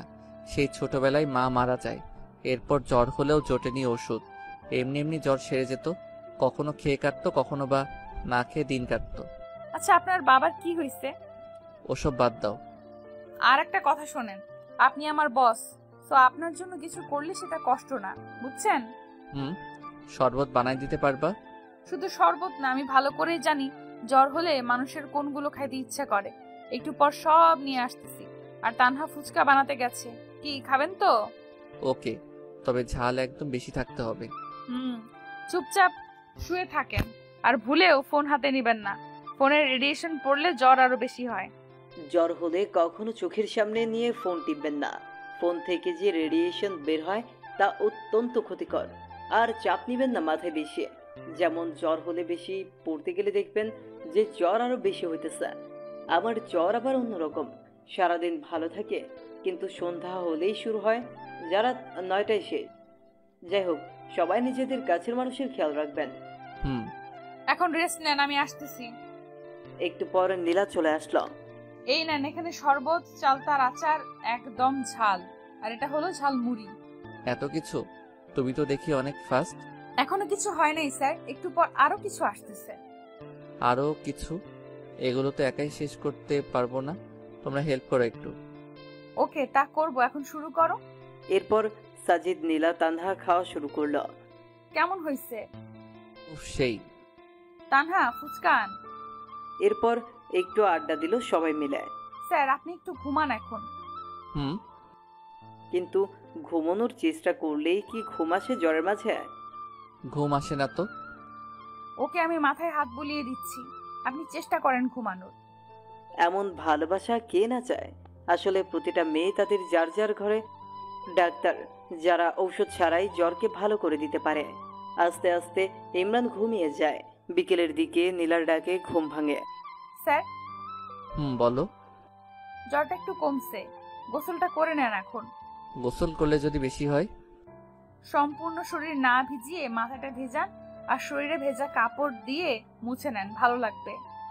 ওকে। আসলেই বেশ ভালো লাগতেছে। এরপর খাওয়া শেষ করে 1 কাপ চা খেয়ে বাসার দিকে রওনা হয়। কিন্তু জ্বর কি একদিনেই পিছু ছাড়ার পাত্র? বাসার গেটে আসতেই যা যা খেয়েছে তা বের করে দিল মুখ দিয়ে। আস্তে আস্তে জ্বরটাও বাড়তে লাগলো। সাজিদও সুন্দর করে কাঁথা মুড়ি দিয়ে ঘুমিয়ে পড়লো। সন্ধ্যার দিকে অনেকটা ঠান্ডা লাগতেছে। শুয়ে পড়তেই ঘুম ঘনিয়ে আসে চোখে। রাত 2টায় ঘুম ভেঙে যায়। আর আসে না ঘুম। এখন কোনো রকম যন্ত্রণা কাজ করতেছে শরীরে। মনে হচ্ছে এর থেকে মরাই ভালো। কোনো রকম রাতটা পার করে দিল। হ্যালো চাচা। হ্যাঁ বাবা, হঠাৎ এত সকালে? চাচা আমার জন্য কিছু খাবার আর জ্বরের ওষুধ নিয়ে আসেন তো একটু। ওকে, আমি এক্ষুনি আসতেছি। একটু পর সব নিয়ে আসলো। চাচা আর আজ সবাইকে অর্ধেক বেলা কাজ করে ছুটি দিয়ে দিন। আচ্ছা। সময় মতো সবাই চলে আসলো।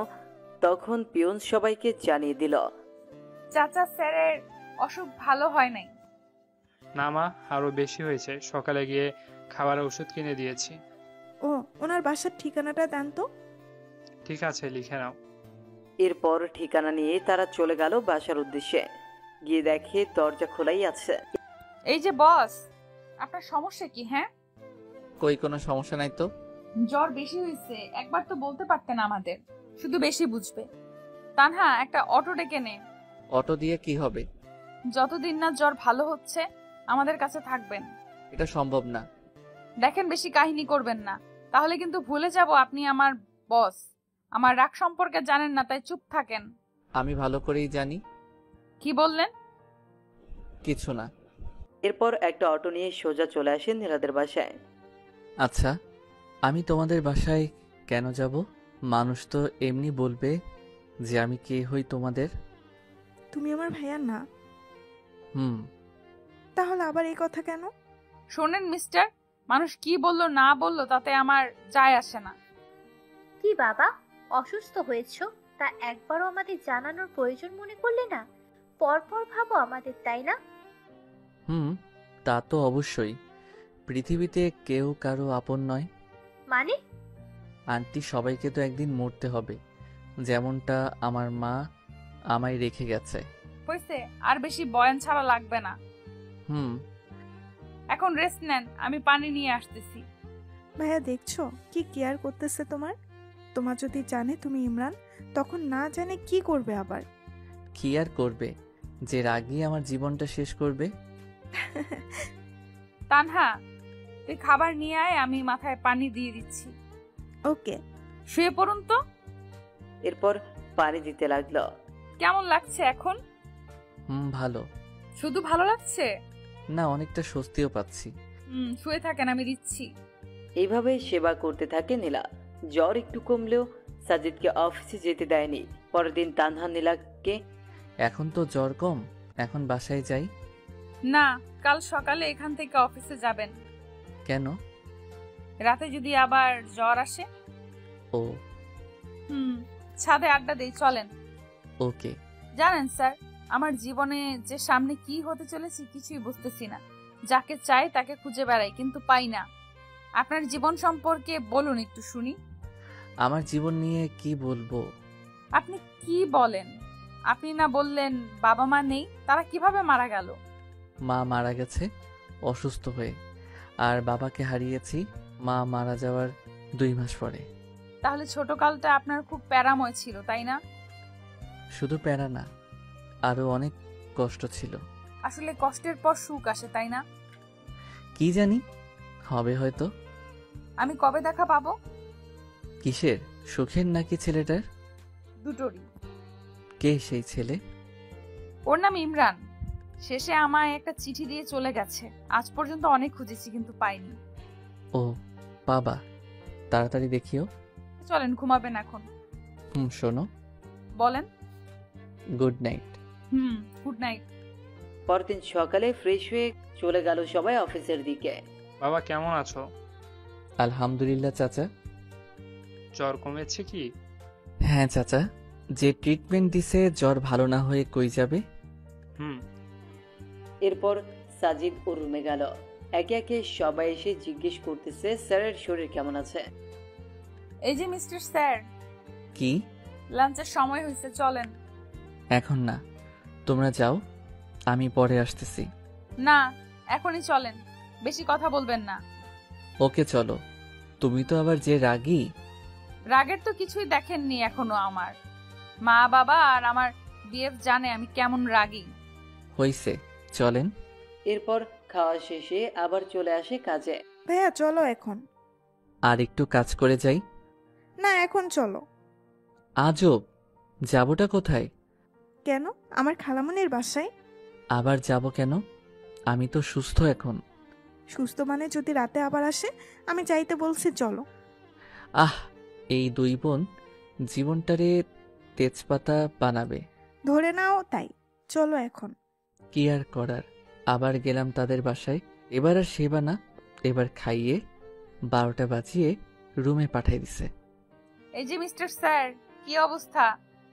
এই তো ভালোই। আচ্ছা, আমার একটা কথার উত্তর দিবেন? বলো। আচ্ছা, এই বয়সে আপনাকে স্যার বানাইছে কে? শোনো, টাকা আর নাম হলে নিজের বাবাও স্যার ডাকে। বুঝলাম। আচ্ছা, পড়ছেন কতদূর পর্যন্ত? তুমি যতদূর পড়ছো আমিও তেমনটাই। তাহলে সাবজেক্ট কি? তোমারটাই। এবার বলেন, ভার্সিটিও আমারটাই। কারেক্ট। তাহলে দেখি নাই কেন? সামনে যাই নাই তাই। ওয়েট, আপনি কি আমাকে আগে থেকে চেনেন নাকি? কি মনে হয় তোমার? না, প্রথম দিন যে প্রশ্ন করছেন তার জন্য কনফিউশনে ছিলাম, আর এখন শিওর হলাম। শিওর হওয়া ভালো। ঘুমান এখন। Good night. এরপর চলে গেল যে যার রুমে, আর সোজা হারিয়ে গেল ঘুমের দেশে। পরদিন আবার অফিস। সাজিদ একটু কাজে অফিসের বাইরে যায়, আর তখনই তার নামে একটা কুরিয়ার আসে। অফিসের চেয়ারম্যান আছেন কি? না, উনি তো বাইরে গেল, আমাকে দিয়ে দেন। দিয়ে দিব এখন। ওকে, এখানে একটা সাইন দেন। আচ্ছা। এরপর কুরিয়ার দিয়ে চলে যায়। মা, কুরিয়ারটা রাখো তো। তোমাদের কাছে সাজিদ মনে হয় লাঞ্চের সময় আসবে। আমি আবার বাসায় যাব তাড়াতাড়ি। ও তোমাদের সাথে লাঞ্চ করলে দিয়ে দিও। ওকে চাচা, দেন। না, কুরিয়ারটা নিয়ে কেবিন রাখলো, আর তখনই নীলার চোখে পড়ল। কিরে এটা? স্যারের কুরিয়ার। এরপর হাতে নিয়ে দেখতে লাগলো। হঠাৎ চোখ আটকে গেল ইমরান নামের জায়গায়। তানহা, এদিকে দেখতো। কি? স্যারের নাম আসছে, তাহলে ইমরান নাম আসলো কই থেকে? হতে পারে স্যারের আরেকটা নাম ইমরান। এরা নিশ্চয়। আরে স্যার আসলে এখন জিজ্ঞেস করব। একটু পর সাজিদ এসে লাঞ্চ শেষ করে নিজের রুমে গেল। কুরিয়ারটা আমাকে দে তো তানহা। কেন? আমি দিয়ে আসতেছি স্যারকে। ওকে। স্যার, আসবো? আসো। এই নেন আপনার কুরিয়ার। ও, এটা এসে গেছে, দাও। স্যার ওয়েট, এটা কি? আর আমাদের কেন বলেন আপনার নাম সাজিদ? ও, এটা বলতে ভুলে গেছি। আমার শুধু একটা কথার উত্তর দেবেন। কি কথা? শুধু সত্যি করে বলবেন আপনি আমার সেই ইমরান কিনা। পৃথিবীতে কি একটা ইমরান? স্যার, আমার প্রশ্নের উত্তর এটা না। যদি সত্যি বলি তখন কি হবে, আর মিথ্যা বললে তখন? সেটা পরে দেখতে পাবেন। বলেন এখন প্লিজ, হাত জোর করে রিকোয়েস্ট করতেছি, প্লিজ সত্যিটা বলবেন। আমি ইমরান। এটা বলতে দেরি আর গালে থাপ্পড় পড়তে দেরি না। এরকমটা না করলেও পারতেন। আপনি আর কখনো আমার সাথে কথা বলবেন না। আমি কালকেই চাকরিটা ছেড়ে দিব। এটা বলেই নীলা কেঁদে চলে গেল। ভাগ্যিস রুমের ভেতর থাপ্পড় দিছে, তাই কেউ দেখেনি। ইমরান দাঁড়িয়ে আছে। কি ভাবলো আর কি হয়ে গেল? ভাবলো নীলা কাছে টেনে নিবে, কিন্তু তা না, উল্টা আরো দূরে গেল। আমার না বলাটাই ভালো ছিল। ভাইয়া, কি হয়েছে? নীলা এভাবে গেল কেন? সব বলে দিছি, বাকিটা তুমি বলিও। ওর রাগ বেশি, তা তো জানোই। আস্তে আস্তে সব ঠিক হবে। আল্লাহ, কি যে ঠিক হবে তুমি ভালো জানো। যে মেয়েটা নীলা বাসায় এসে দরজা লাগিয়ে শুরু করে দিল কান্না। এটা কষ্টের কান্না নাকি খুশির কান্না তা সে নিজেও জানে না। হতে পারে কষ্টের, আবার হতে পারে খুশির। এতদিন ধরে যাকে খুঁজে আসতেছে তাকে পেয়েছে আজ, খুশি তো হবেই। আর ইমরান এতদিন আশেপাশে থেকেও কোনোদিন পরিচয় দেওয়ার প্রয়োজন মনে করেনি। এটা ভেবে হয়তো কষ্ট পেতে পারে। মানুষের জীবন যে কখন কি হয় বলা কঠিন। নীলা, এই নীলা, কি হয়েছে? আজ এত তাড়াতাড়ি আসলি যে? কি রে মা, দরজা খুলতো, শুনি কি হয়েছে। আমাকে বলবি না তুই? তুই বলতি না আমি তোর বেস্ট ফ্রেন্ড, আর আজ আমাকে বলবি না? নীলা আর থাকতে না পেরে দরজা খুলে আবার কান্না শুরু করে দেয়, তবে এবার তার মাকে জড়িয়ে ধরে। আরে পাগলি মেয়ে, এরকম করে কেউ কাঁদে নাকি? কি হয়েছে সেটা তো বলবি। ইমরানকে পেয়েছি মা। কি? কোথায় সে? থাপ্পড় মেরে চলে এসেছি। ও মা, কেন? আমার সামনেই ছিল এত বছর, কিন্তু পরিচয় দেয়নি কখনো, তাই। দেখো দেখি মেয়ের কাণ্ড। তা কে সে যে তোর সামনে থেকেও পরিচয় লুকিয়েছে? আমার অফিসের বস কুত্তাটা আছে না, ওটাই হয়। ও মা গো, এতদিন সাজিদ নামে ছিল? আরে মা, ওইটা আমার ভার্সিটিতে আমার সাবজেক্টেই ছিল, আমাকে চিনতো ভালো করে। আচ্ছা, তুই তাকে চিনলি না কেন? ও কি আর আগের ইমরান আছে মা? আগে চশমা পরতো, ঢিলে পোশাক পরতো, পায়ে জুতা কম দামি ছিল, চুলগুলো একদিকে রাখতো, তেল দিত চুলে। কিন্তু এখন সব তো চেঞ্জ, এমন ড্রেস পরে যা কল্পনার বাইরে। চশমাটাও নেই, জুতো তো কম দামি নেই, মুখের গঠনটাও চেঞ্জ করে ফেলছে গরুটা। বুঝলাম। তা এই জ্বরের মাঝে ছেলেটাকে থাপ্পড় মারা কি ঠিক হয়েছে? যদি জ্বর আসে আবার? আসলে আসবে। আমার একটা প্ল্যান আছে। কি প্ল্যান? ও তোকে কষ্ট দিয়েছে না, ওকে শাস্তি দেওয়া দরকার। কিভাবে? ওকে ইগনোর করে চলবি সব সময়, আর ওর রিয়াকশন দেখবি। তবে মা একটা জিনিস বুঝলাম না, ছেলেটা এতটা চেঞ্জই হলো কি করে? আর যার কিছু ছিল না সে আজ কিনা সফটওয়্যার কোম্পানির মালিক। শোন, মানুষের মনে যদি ইচ্ছে থাকে আর যদি সে কঠোর পরিশ্রম করে তাহলে সব সম্ভব। হয়েছে, অনেক কেঁদেছিস, এখনই খাবি। এখন মজা করার সময়, কষ্ট পাওয়ার সময় না। এতদিন তো কষ্ট পেলি, এখন না হয় একটু মজা নে। তবে মা আমি বুঝি না খ্যাটটা এরকম হলো কিভাবে? ওই যে ইচ্ছে শক্তি। এখন খাবি, চল তো। এরপর নীলা খেয়ে টিভি রুমে গিয়ে টিভি দেখতে থাকে। টিভি দেখা শেষ হলে আবার ঘুরে নিয়ে ছাদে চলে যায়। আসলে বিকেল বেলাটা ঘুরে উড়াতে বেশ ভালোই লাগে নীলা। মামনি, নীলা কই? এতক্ষণে তানহাও এসে গেছে। উপরে আছে, দেখ গিয়ে। শোন শোন, খেয়ে যা আগে। দাঁড়াও, আসতেছি। কি রে নীলা, ওরকম করে আসলি কেন? কেন, কি হয়েছে? ভাইয়া কি ভাবছে বলতো? যা ভাবার ভাবুক, তাতে আমার কি? তোর কি মানে? যাকে খুঁজতেছিস সে আজ সামনে তো বলতেছিস, তাতে আমার কি? শোন, ওই কুত্তার কথা ভুলেও বলবি না। উনি শুধু আমার বস, অন্য কিছু না। বুঝলাম। খাবো, চল। ওকে এরপর নিয়ে এসে খেয়ে আবারও মনোযোগ দেয় ঘুরে উড়ানো। আচ্ছা নীলা, তুই ইমরানকে পেয়েও থাপ্পড় দিয়ে চলে এসেছিস, এখানে আবার মনের সুখে ঘুরে উড়াচ্ছিস। তোর কি খারাপ লাগছে না একটু? না তো, তুই দেখে বুঝতেছিস না? গুড। ঘুরে উড়িয়ে সন্ধ্যায় রুমে আসে। একটু পর ফোন আসে। হ্যালো, আসসালামু আলাইকুম। ওয়ালাইকুম আসসালাম। কে আপনি? কণ্ঠ শুনেও বোঝো না নাকি না বোঝার ভান করতেছো? ধরে নেন একটা। আমার দোষটা তো বলবা। কোনো দোষ নাই আপনার। আপনি তো আর আমার সেই খ্যাত ইমরান না। ফোন রাখেন, কাজ আছে, বাই। ধ্যাত, দিল ফোনটা কেটে। পরদিন অফিস গেলে নীলাকে ডেকে পাঠায় ইমরান। স্যার আসবো? আসো। এরপর নীলা আসতেই সোজা গিয়ে ওর হাতটা ধরে ক্ষমা চায়, কিন্তু নীলা এত সহজে ছাড় দেওয়ার মতো মানুষ না। দেখুন স্যার, বস বসের মতো থাকুন। বেশি কিছু করলে আমি কিন্তু ভুলে যাব যে আপনি আমার বস। কি বেশি করলাম আমি? হাত ছাড়বেন কি না? না। আজকের চরটা একটু বেশি লাগছে, স্পষ্ট 4টা আঙ্গুলের দাগ বোঝা যাচ্ছে। চর খেয়ে ইমরান হাত ছেড়ে দিয়ে চোখ মুছল। নীলা আর সেখানে না থেকে চলে গেল নিজের কাজে। ইমরান আর লাঞ্চের সময় বাইরে যায়নি। বাইরে যাচ্ছে না দেখে তানহা আসে ডাকার জন্য। ভাইয়া খাবা, আসো। তুমি যাও, আমার ক্ষুধা নেই। টেবিলে হেলান দিয়ে। আরে আসো না। তুমি যাবা এখান থেকে? দেখলি ছেলেটা খেতেও আসলো না। তো আমি কি করব?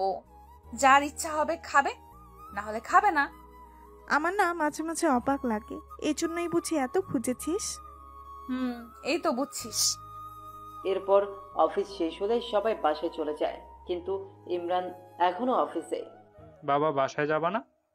হ্যাঁ চাচা, শরীরটা ভালো ঠেকছে না, একটা রিক্সা ডেকে দেন তো।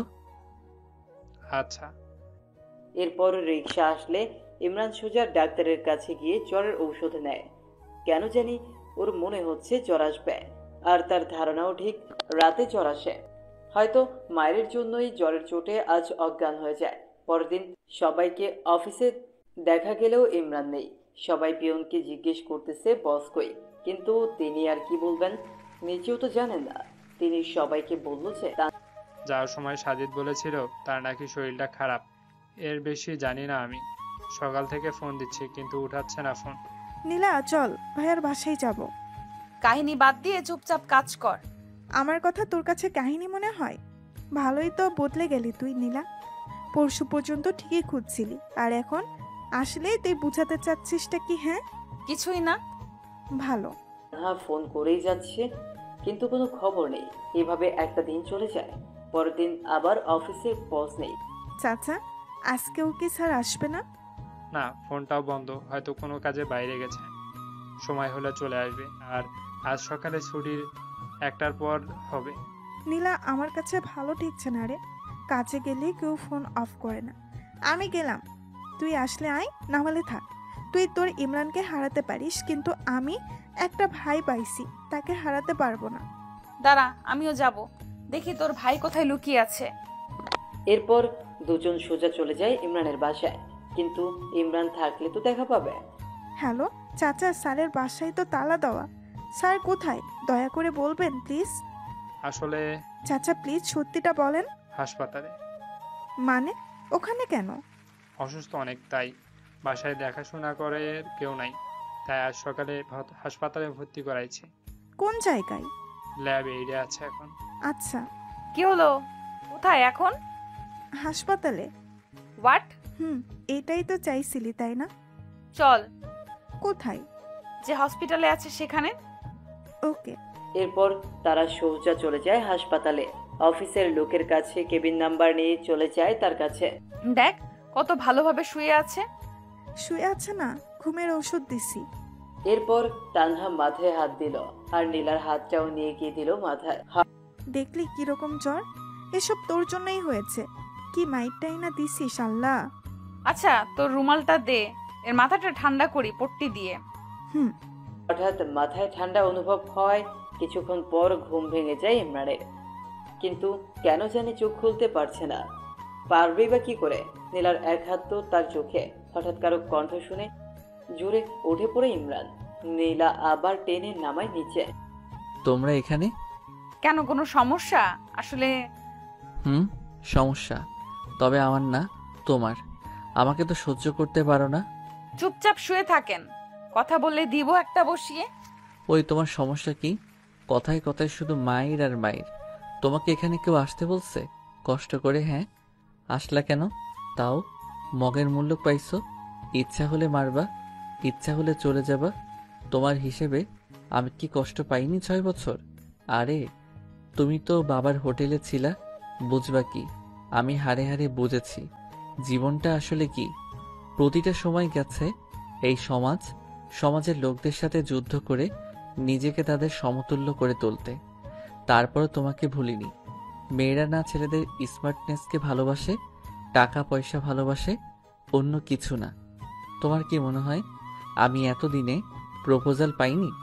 আরে তোমার সামনেই তো তোমার বোন সেদিন প্রপোজ করছে, আর বাকিগুলো না হয় নাই বললাম। তারপরও কারোর সাথে প্রেমে জড়াইনি, কারণ একটাই, তোমাকে ভালোবাসি। প্রতিটা দিন কাছ থেকে না হলেও দূর থেকে দেখেছি। আমারও ইচ্ছা ছিল তোমার কাছে যাওয়া, কথা বলা, কিন্তু পারিনি। আগে প্রতিষ্ঠিত হতে চেয়েছি, আর তুমি ভাবো যে শুধু তুমি কষ্ট পাইছো। বাবা, স্যারের দেখি মুখ দিয়ে বুলেটও বার হয়। স্যার, এখন এখান থেকে আমার বাড়ি চলেন। কেন? একদিন ট্রিটমেন্ট না করেই জ্বর হাইয়ে উঠছে। আরও যদি এখন ট্রিটমেন্ট ছেড়ে দেই তখন তো জ্বরের টেম্পারেচার বেড়ে পার হয়ে চলে যাবে। হয়েছে, আমাকে নিয়ে ভাবতে হবে না। 6 বছর যাকে নিয়ে ভাবলাম তাকে এত তাড়াতাড়ি কেমনে ভুলি? ভালো। যাবেন কি এখন? না। আরে আরে নীলা, ছেলেটার জ্বর রে। আঙুল বাঁকা না করলে ঘি ওঠে না রে। কি এখন যাবেন তো স্যার? ইমরান কিছু না বলে চুপ করে আছে। এই যে স্যার, উঠবেন কি এখন? হুম। এরপর হাসপাতাল থেকে তারা চলে গেল তাদের বাসায়। কি বাবা, কেমন আছো? এই তো একটু অসুস্থ আন্টি। তা তো দেখতেই পাচ্ছি। মা, স্যার আমাদের সাথে থাকবে এখানে এখন থেকে। আচ্ছা। না, আমি থাকবো না। কেন? এমনি। আমি থাকতে বলছি, থাকবেন। চুপ, একদম চুপ। তোমার সব কথা শুনবো নাকি? হবে। সম্ভব না, অনেক সহ্য করছি, আর না। চুপচাপ শুয়ে থাকেন এখানে। ইমরানকে শুইয়ে দিয়ে নীলা চলে গেল পানি আনতে। এবার আবার শুরু করলো পানি দেওয়া। মায়েরটা খুব লাগছে তাই না? রাগ তোলায় দাও কেন তাহলে? এতদিন আমার সামনে থেকেও একবার বলার প্রয়োজন মনে করনি? তুমি জানো তোমাকে খুঁজতে গিয়ে কত জনের কত কথা শুনতে হয়েছে, কত কষ্ট করতে হয়েছে। তোমার আশা তো ছেড়েই দিছি। আমি শুধু আল্লাহর কাছে বলছি, আল্লাহ প্লিজ একবার ইমরানের সাথে একটা বার দেখা করার সুযোগ দিও। আর কিচ্ছু চাই না। আমাকে বললে কি এমন ক্ষতি হতো তোমার, বলো? কিছুই না, আগে নিজেকে চেঞ্জ করতে চেয়েছি। তুমি তো বলেছো চুল না কাটলে, শার্ট জুতা না পাল্টালে তোমার সামনে না আসি, তাই আসি নাই। আমি রেগে বসি জন্য তুইও সেটা মাইন্ডে নিবি কুত্তা? ওই কি তুই টুকারি করে গালি দিচ্ছ? আমি তোমার বস বলে যেও না। ওই শোন, তুই আমার ক্লাসমেট, ওকে? এটা তোর অফিস না, সো বস বস করবি না। আচ্ছা, নিজেকে এত সহজে পাল্টালেন কি করে? নীলা পট্টি দিতে লাগলো। প্রশ্ন করতেছে, সহজ? এর থেকে কঠিন কিছু নেই। যে ছেলে কাপড়ের মুখ দেখেনি সেই ছেলেটা এইরকম কাপড় জুতা পরার জন্য দিনরাত এক করে কষ্ট করেছে। দিনে প্রাইভেট আর রাতে পার্ট টাইম জব। জানো, ভার্সিটি লাইফে শুধু ভাবতাম কোন দিন শুক্রবার আসবে আর কোন দিন আমি শান্তি মতো একটু ঘুমাবো, কারণ শুক্রবার ছাড়া অন্য কোনো দিন ঘুমানোর সময় পাইতাম না। তো পাল্টাতে কে বলেছে? আর কে বলছে এত কষ্ট করতে? কেউ বলেনি, শুধু খ্যাতনামটা নিজেকে খুব কষ্ট দিত। সামান্য কলেজে যতবার শুনেছি, না জানি এরকম থাকলে ভার্সিটিতে কতবার শুনতে হবে। এটা ভাবতেই শরীরটা শিউরে ওঠে। তাই চিন্তা করেছি, যদি চান্স পাই নিজেকে বদলাতে পারলে যাবই না ভার্সিটিতে। সব বুঝলাম। আর এই কোম্পানিটা, এটা কিভাবে সম্ভব? এটা এক বড় ভাইয়ের সহযোগিতাই করেছি। ও, এখন ঘুমান, আমি মাথায় তেল দিয়ে দেই। না থাক, লাগবে না। একটা কথা বলবো? এত বছর অনেক কষ্ট দিচ্ছেন, অনেক কাঁদাইছেন। প্লিজ হাত জোর করে বলি, আর কষ্ট দিয়েন না। একবার হারাইছি আপনাকে, আর হারাতে চাই না। প্লিজ যা করতে চাই করতে দেন। আর আমি রেগে গিয়ে কিছু বললে বা করলে সেটা মনে নিয়েন না। রেগে গিয়ে মারবা? আমি সহ্য করব নাকি? পরে আপনিও মারবেন, তাহলেই তো হয়। এখন যা করতে চাচ্ছি করতে দেন। ওকে। মানুষের জ্বর হলে মাথায় পট্টি দেওয়া, তেল দেওয়া মতো কেউ থাকলে আর কিছু লাগেই না। আর যাদের কেউ নেই তাদের অবস্থা আমার মতো। পুকুর পাড়ে বসে থাকা, মাঝে মাঝে বমি করার মতো অবস্থা হয়। একবার আমার জ্বর হয়েছিল, বমি করছিলাম যখন, তখন মা এসে আমার মাথার 2 সাইড চেপে ধরছিল। সত্যি এরকম ভালো যে জ্বরের মাঝে লাগে তা কখনো জানা ছিল না। থাক, ওসব না বলে গল্পে ফিরে। ইমরান তো বেশ মজাতেই আছে। সারাদিন মেয়ের পাশে সেবা করে যাচ্ছে, আর কষ্টে আছি আমি, কেউ নেই পাশে। নীলা মাথায় তেল দিয়ে দিতে দিতে ইমরান ঘুমিয়ে পড়ে, কিন্তু নীলা থেমে থাকে না। সে 11টায় বসেছে ইমরানের পাশে, বিকেল 3টে পর্যন্ত পাশেই বসে আছে। এর মধ্যে ইমরানের ঘুম ভেঙে যায়। তুমি এখনো এরকম করে দিচ্ছ? বললাম না একবার হারাইছি, আর হারাইতে পারবো না। যাও, এখন গোসল করে খাও। ওকে। নীলা গেলে আবার তানহা চলে আসে। ভাইয়া, কি অবস্থা এখন? ভালো লাগছে না কিছুই। কিছু খাবা ভাইয়া? না। আচ্ছা শোনো, তুমি এই টয়লেটে গিয়ে পাটা একটু মুছে নাও, আমি শরবত আনতেছি। আচ্ছা। এরপর নীলা গোসল সেরে আসে আর ইমরান উরকা মুছে ভেতরের সব বার করে দেয়। হয়েছে, এখন পেট খালি। হুম। কি খাবেন এখন? কিছু না। কিছু না বললেই হলো। আমি ফুচকা আনছি, সবাই খাবো, খেয়ে আবার ওষুধ খেতে হবে। ওকে। খাওয়া শেষে আবার একটু শুয়ে পড়ে। জ্বরটা একটু হালকা হালকা লাগছে, কিন্তু এত সহজে কি বাঁচা যায়? রাতে আবার সেই জ্বর, আর নীলার কষ্ট আবার শুরু। সারাটা রাত পাশে থেকে সেবা করে জ্বরটা কন্ট্রোলে নিয়ে আসে। সকালে ইমরান ঘুম থেকে উঠে দেখে নীলা টেবিলে হেলান দিয়ে ঘুমিয়ে পড়েছে। নীলা, নীলা। হুম হুম, ঘুম ভাঙছে। হুম। এখন কেমন লাগছে? ভালো। মনে হয় জ্বরটা ভালো হয়েছে। তুমি ঘুমাও, আমি একটু বাইরে থেকে আসি। আচ্ছা। এরপর নীলা ও রুমে গিয়ে ঘুমিয়ে পড়লো। একটু পরে ইমরান রেডি হচ্ছে অফিসে যাওয়ার জন্য। কি হইল ভাইয়া, রেডি হয়ে কই যাও? কই আবার অফিসে যাব? তোমার মাথা খারাপ? এখনো জ্বর ভালোই হয় নাই, আর তাতেই কাজে। তোমার কাজ আজ আমরা করে দিব, তুমি রেস্ট নাও এখন। আরে আমার কাজ তোমরা পাবা না, আমাকেই যেতে হবে। 2 দিন থেকে কাজ হচ্ছে না আমার। ওই কি কাজ করো তুমি, হ্যাঁ, যে আমরা পাবো না? আমাদের সবার একই কাজ, শুধু সেক্টর আলাদা। তানহা, থামো তো। তানহা, কি হয়েছে রে? এটা আবার কই থেকে আসলো? এত তাড়াতাড়ি ঘুম ভাঙলো? এই দেখ না, ইনি নাকি অফিসে যাবে। যাক, সমস্যা কি? উনি জ্বর নিয়ে বাসায় ফিরবেন আর আমরা কষ্ট করে দিন রাত সেবা করে সুস্থ করব, এটা তো আমাদের জব। হইছে, যাব না। হইছে শান্তি, আজ সকালের অফিস বন্ধ। আমার ল্যাপটপটা দাও, আমি সবাইকে টেক্সট করে দিচ্ছি। রাগ ঢং এখনো কমে নাই। সবাই তো আর আপনার মতো না যে নিজেকে বদলে ফেলবে। কথাও দেখি বেশি বলে এখন তানহা।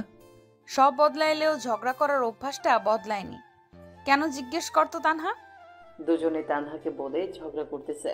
তানহা মাঝে দাঁড়িয়ে থেকে ঝগড়া অনুভব করছে। এমনি এমনি মানুষ বদলায় না, পরিস্থিতি নিজেকে বদলাইতে বাধ্য করে।